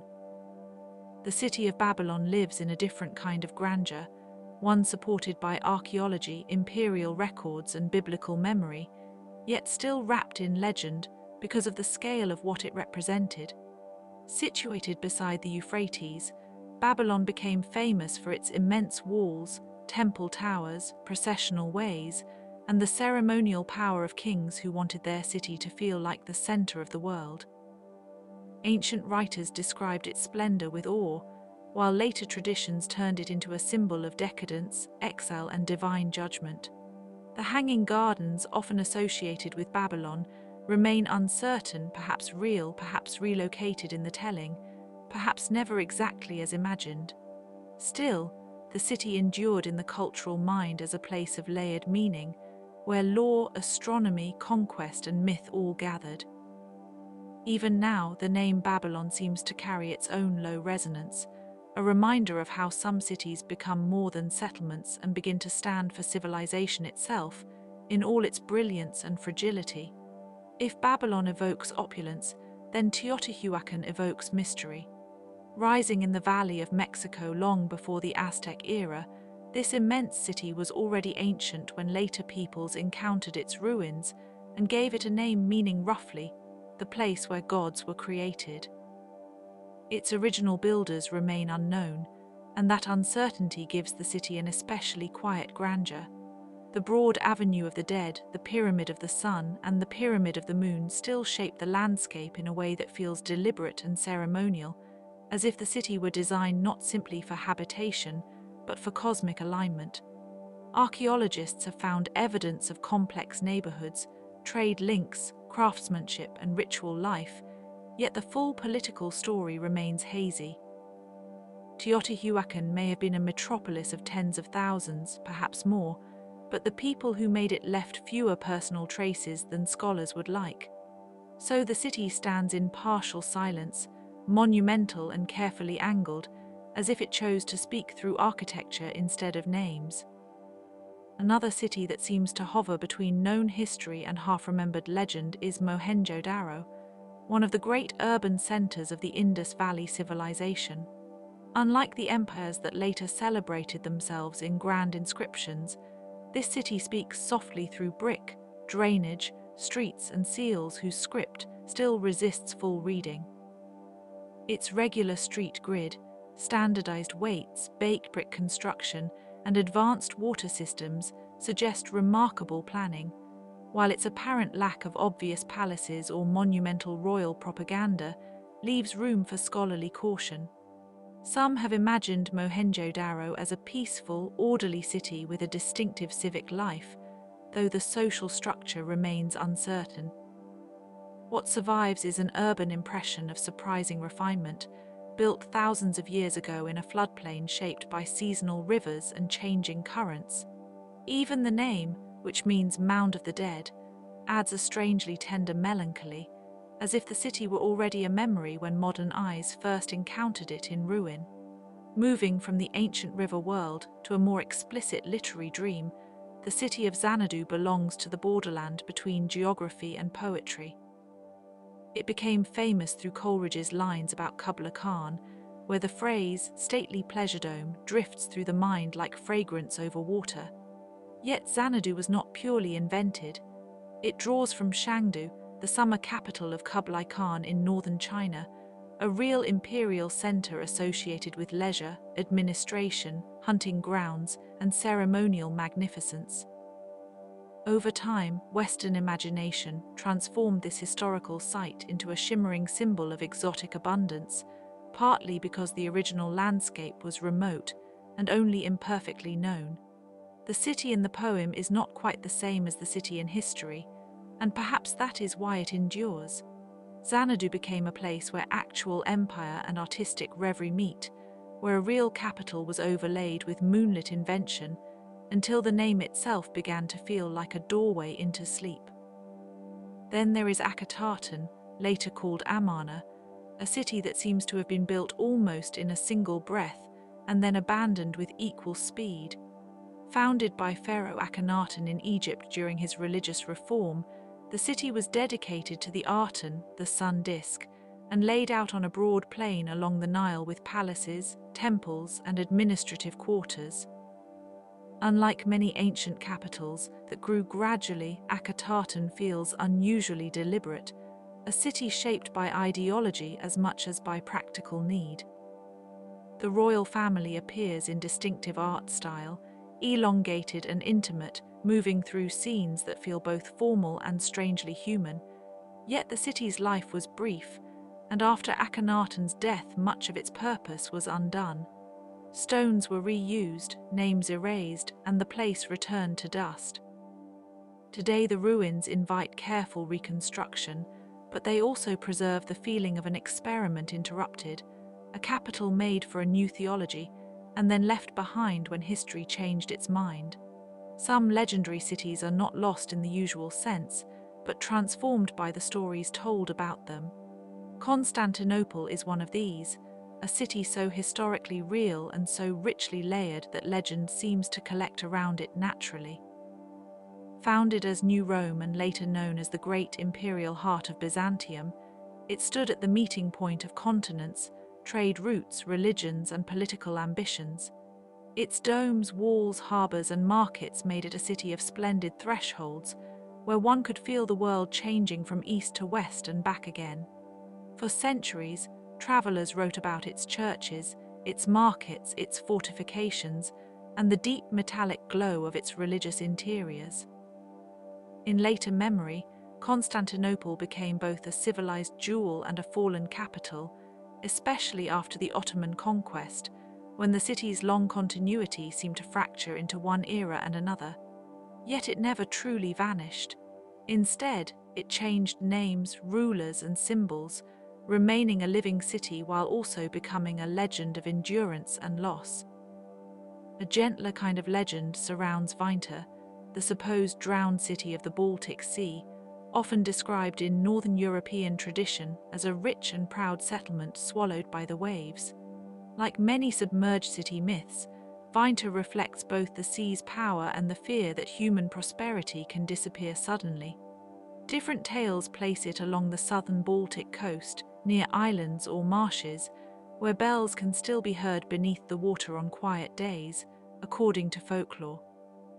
Some scholars think the legend may have absorbed memories of storm surges, coastal erosion, and prosperous trading towns lost to the shifting shoreline. Others treat it as a moral story about pride and decline. In the old accounts, Vinta's merchants are wealthy, but the city's brilliance cannot save it. The image lingers because it is so calm and so sad, a market city with its streets below the tide, its chiming bells softened by seawater, its warning carried not in anger, but in the slow, inevitable language of the coast. And finally, there is Lhasa, a city that occupies a special place between sacred geography and lived history. Unlike purely vanished capitals, Lhasa remains inhabited, yet in the imagination it often appears as an almost legendary center of spiritual elevation, set high on the Tibetan plateau beneath vast skies and thin, brilliant light. The Potala Palace, the Jokhang Temple, and the older monastic traditions of the region have made the city a symbol of devotion, administration, pilgrimage, and mountain-bound endurance. Travelers wrote of its altitude, its incense, its prayer wheels turning softly in the cold air, and the way the city seemed to gather faith into its streets.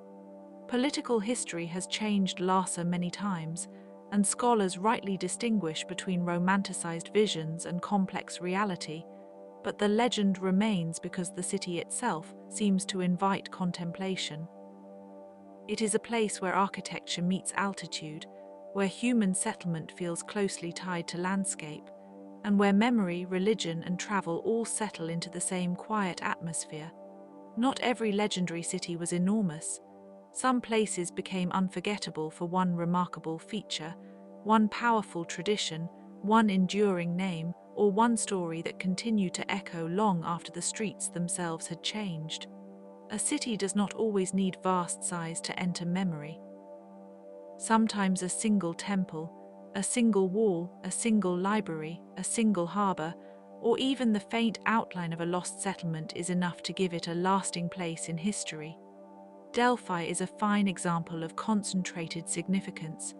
It was never a sprawling metropolis in the usual sense, yet it occupied a central place in the Greek world because of its sanctuary and oracle. People travelled there from across the Mediterranean to consult the divine voice associated with Apollo, to ask questions about war, colonies, harvests, family matters, and uncertain futures.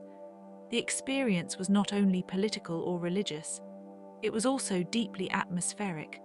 The mountain slopes, the stone terraces, the quiet paths, and the sense of elevation all helped create a setting that felt separate from ordinary life. Ancient writers described Delphi as a place where human uncertainty met a higher order, and later visitors often remembered the site as much for its mood as for its monuments. Offerings accumulated there over many generations, and the sanctuary became a kind of archive of devotion, memory, and expectation. Even now, Delphi is often imagined less as a city with streets, and more as a threshold between the practical world and a more mysterious one. Ephesus was legendary for both urban life and sacred architecture.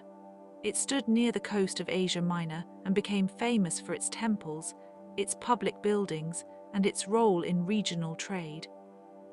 The city changed over time, as cities often do, yet it remained associated with remarkable scale and refinement.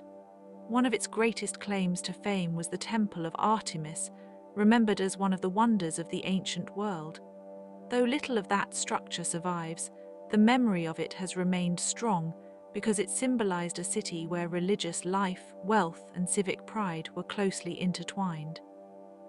Ephesus also had busy streets, theatres, stores, baths, and fountains, all of which suggest a world of movement and civic performance. Merchants, pilgrims, and travelers passed through, bringing different languages and habits with them. That mixture gave the city a cosmopolitan feel, one that scholars still reconstruct from stones, inscriptions, and fragments.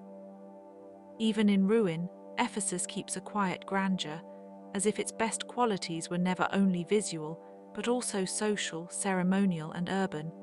Mithila appears in Indian traditions less as a single archaeological city, and more as a cultural landscape associated with kingship, ethics, learning, and epic memory. In many retellings, it is linked with the court of King Janaka and with ideals of wise rule, restraint, and moral seriousness. The city's fame rests partly on literature, partly on religious memory, and partly on the way later generations have used its name to represent a certain kind of noble order. That makes Mithila somewhat different from cities known mainly through ruins. It survives as an idea as much as a place.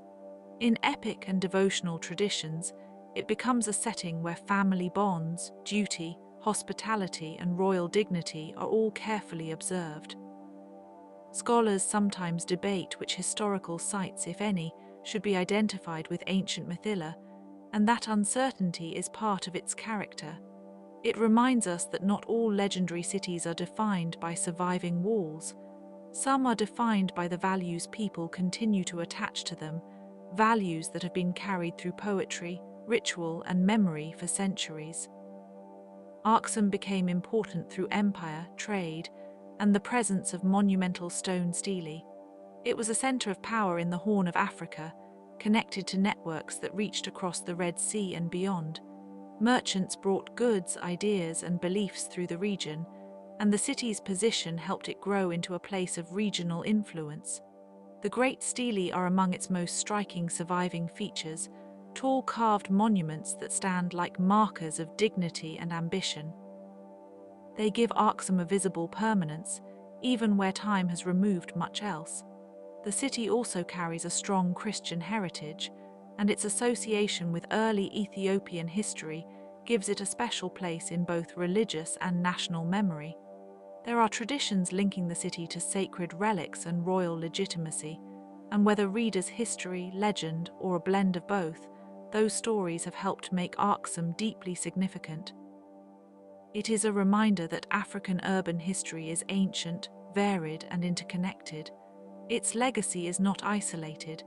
It belongs to a wider world of exchange, adaptation, and cultural continuity that extended far beyond the city itself. Tenochtitlan is one of the most remarkable cities of the Americas. Built on a lake and connected by causeways, it was a city that seemed to rise from the water with deliberate order and grandeur. Later observers often expressed amazement at its organization, its markets, its temples, and the precision of its urban layout. It was not only beautiful in a ceremonial sense, it was also practical, with systems of transport, agriculture, and administration that supported an extraordinary population. Chinampas, or floating gardens, helped produce food efficiently, and canals allowed movement through the city with a rhythm unlike that of many land-based settlements. At the center stood sacred and political spaces that made the city an axis of empire. When Spanish accounts describe it, they often do so with a mixture of admiration and bewilderment, which tells us something about the scale of the place and the assumptions of the observers. Tenochtitlan was destroyed and transformed, yet its memory remains vivid because it embodied urban ingenuity on a lake, in a landscape that many outsiders once thought impossible. The city still feels astonishing, even in description, as though it had been designed to leave a lasting impression. Cusco held similar prestige in the Andes as an imperial center, whose roads and ceremonial spaces linked distant territories. It functioned as the heart of Inca power and as a symbolic center in a carefully ordered world.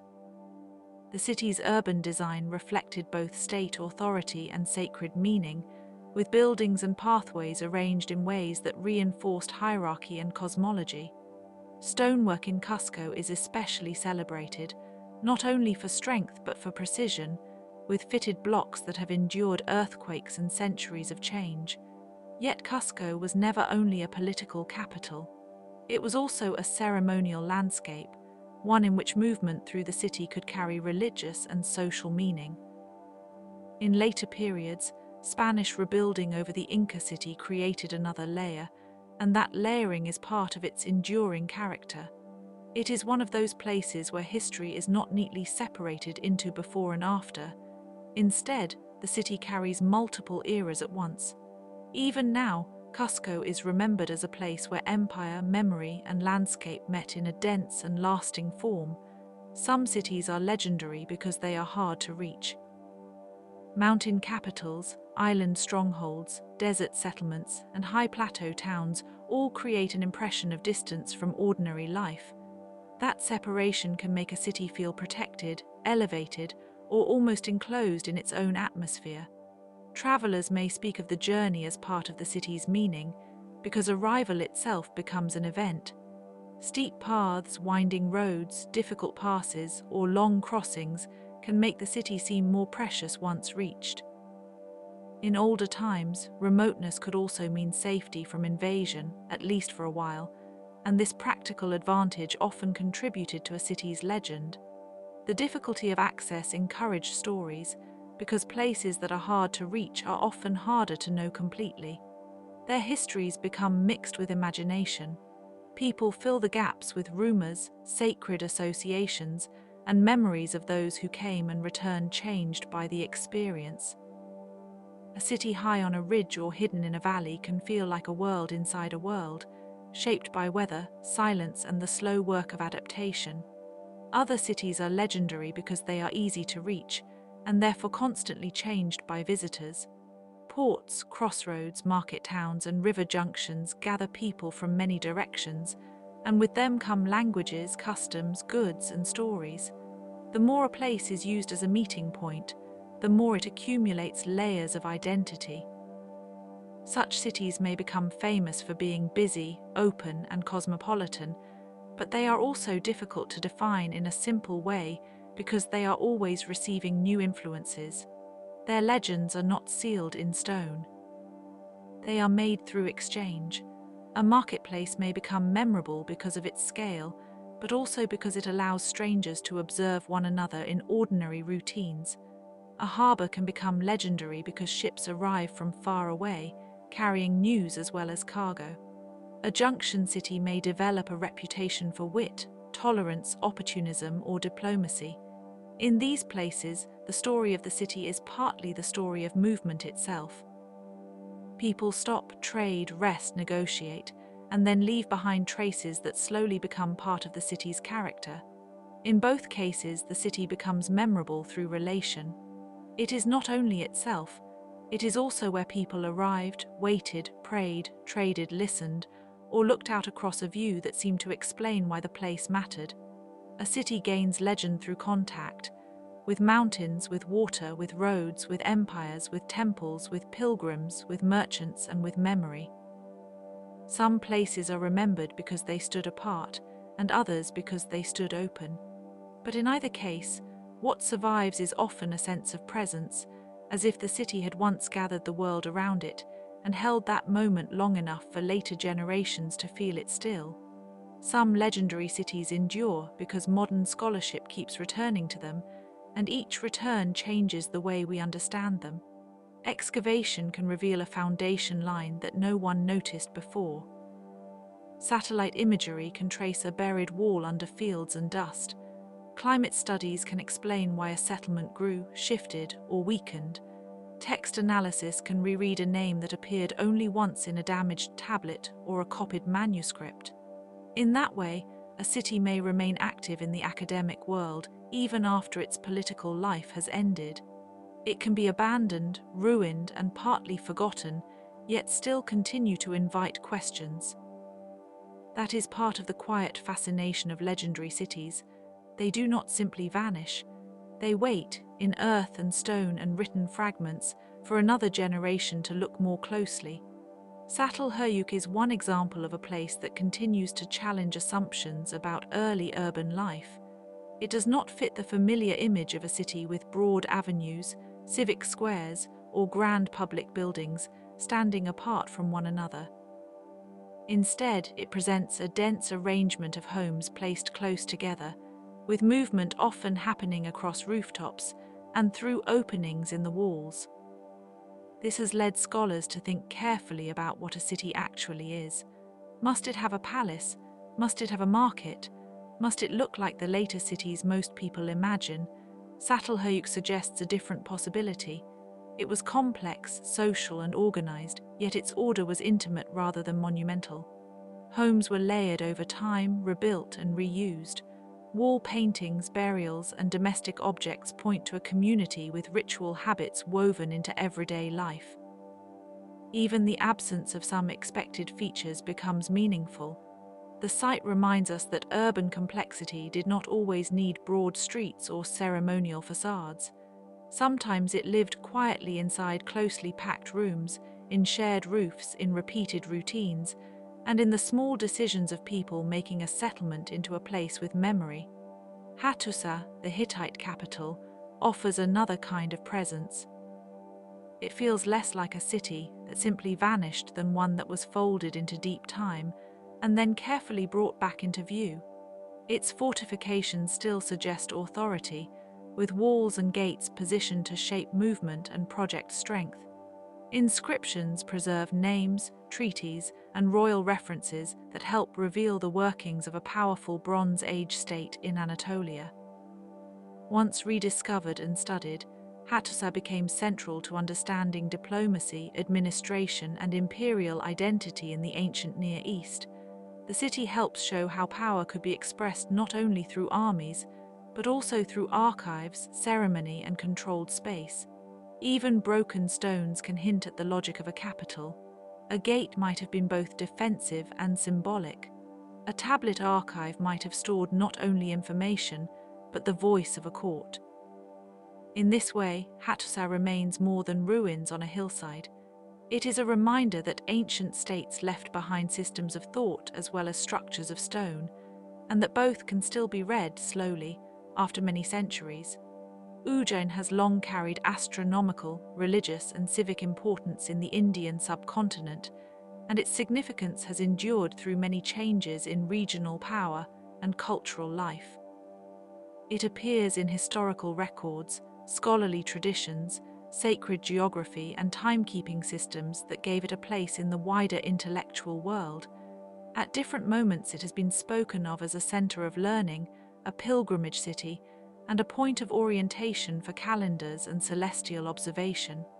That layered reputation gives it a special kind of depth. Cities are often remembered for one defining role, but Ujjain seems to accumulate meanings rather than replace them. A traveler might think of temples and processions. A scholar might think of astronomy and mathematics. A local tradition might emphasize the river, the festivals, or the continuity of worship. These layers do not cancel each other out. They sit together like pages in the same old manuscript, each preserving a different way of knowing the city. Such places are not merely old, they are repeatedly meaningful in different eras, and that repeating importance gives them a calm, enduring glow.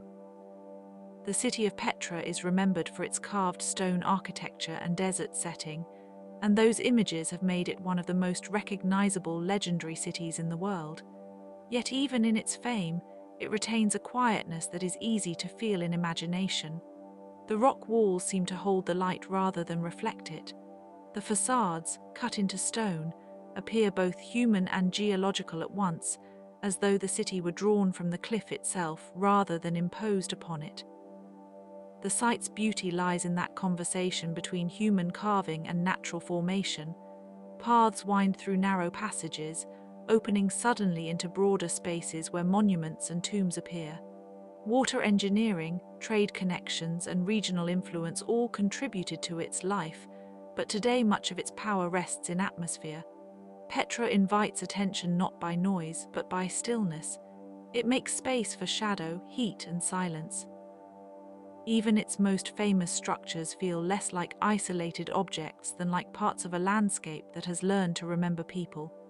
For a sleep story, that makes Petra especially gentle, a place where stone, wind, and time seem to move together slowly.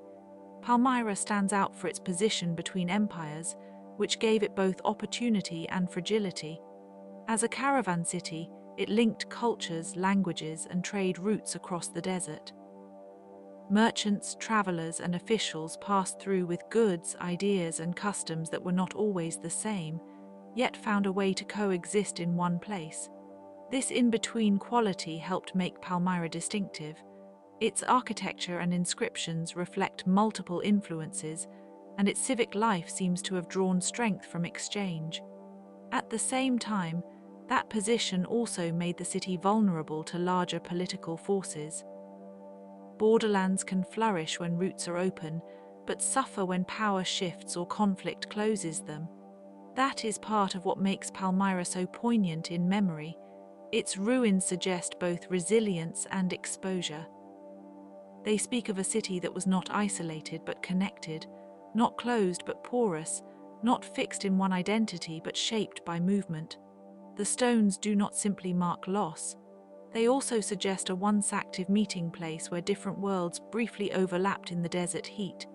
Leptis, Magna, Ecbatana, and other layered capitals show how city histories can survive in fragments, each fragment carrying a different kind of evidence.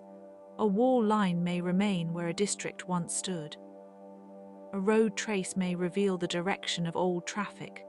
A column base may be the last visible sign of a public building that has otherwise returned to soil and scattered stone. In some places, later construction overwrote earlier city plans. In others, erosion softened what remained. Either way, the past often arrives only in pieces. That is why these cities are both satisfying and elusive for historians. They invite reconstruction, but never complete certainty. One scholar may read a text one way, while another notices a different pattern in the same remains. A site might once have been a capital, then a provincial centre, then a ruin, then a subject of modern excavation. Each phase leaves a mark. The balance between knowledge and mystery is what gives such places their quiet power. They do not surrender themselves all at once. They allow understanding in layers, like sediment laid down over a long and patient sleep. Some legendary cities persist because they are tied not only to buildings, but to stories that continue to circulate. A city may be associated with kings, prophets, traders, scholars, or conquerors. It may appear in chronicles, travel accounts, sacred texts, or poetry. Over time, these references build a surrounding atmosphere so that the city becomes larger than the physical remains alone. Even when archaeology corrects older tales, the older tales still matter. They reveal what people hoped to find there, feared there, or believed there. In that sense, the legendary city is often a meeting place between evidence and imagination. The evidence grounds it. The imagination keeps it warm. Modern research does not erase that relationship. It refines it. A ruined gate, a carved inscription, or a scattered pottery layer can gently reshape the story while leaving room for wonder. That is why these places continue to live in books, museums, and memories. They can never be reduced entirely to either fact or myth. They occupy a softer middle ground where certainty is partial and reverence can still feel natural. Another reason these cities endure is that they reveal how urban life was never one single pattern. Some were ports, some were capitals, some were sacred centers, and some were caravan stops or fortified strongholds. Some grew from trade, some from ritual, some from administrative power, some from a combination of all three. When we look at them together, they widen the definition of civilization itself. The classical image of a city with straight streets and familiar civic monuments is only one chapter in a much longer story. Other urban forms emerged in deserts, on high plateaus, beside rivers, or inside walls that followed the shape of a hill. Some cities planned space carefully, others adapted over generations. Some were meant to impress outsiders, others were designed for local continuity. Their differences matter because they show how human communities repeatedly invented ways to live together at scale. Legendary cities preserve these alternatives in stone and text. They remind us that history was not a single road, but many interlaced paths. A final truth about these places is that they endure through attention. A city is kept alive by scholars who publish new readings, by archaeologists who return to dust-covered layers, by storytellers who translate findings into language others can feel, and by listeners who are willing to imagine carefully. The stones may be broken, the maps may be incomplete, a name may survive only in one difficult inscription, yet the city persists whenever someone pauses long enough to think about it with patience. That act of attention is subtle, but it is powerful. It bridges centuries without noise. It lets the past remain near without demanding that it become simple.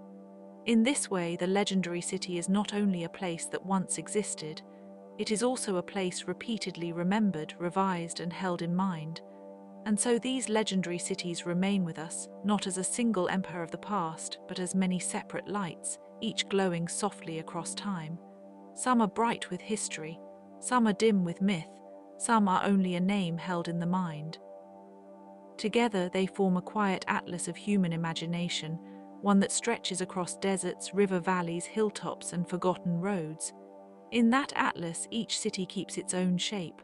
One is made of close houses and hidden passageways, one of gates and archives, one of temples and stars, one of rock and shadow, one of trade and endurance, one of fragments and careful reconstruction. They are different, but they belong to the same long human habit of making places that matter. As you settle deeper into the night, let those old streets grow still in memory. Let the harbours rest, let the towers dim, and let the long travel through city and century gently come to a close.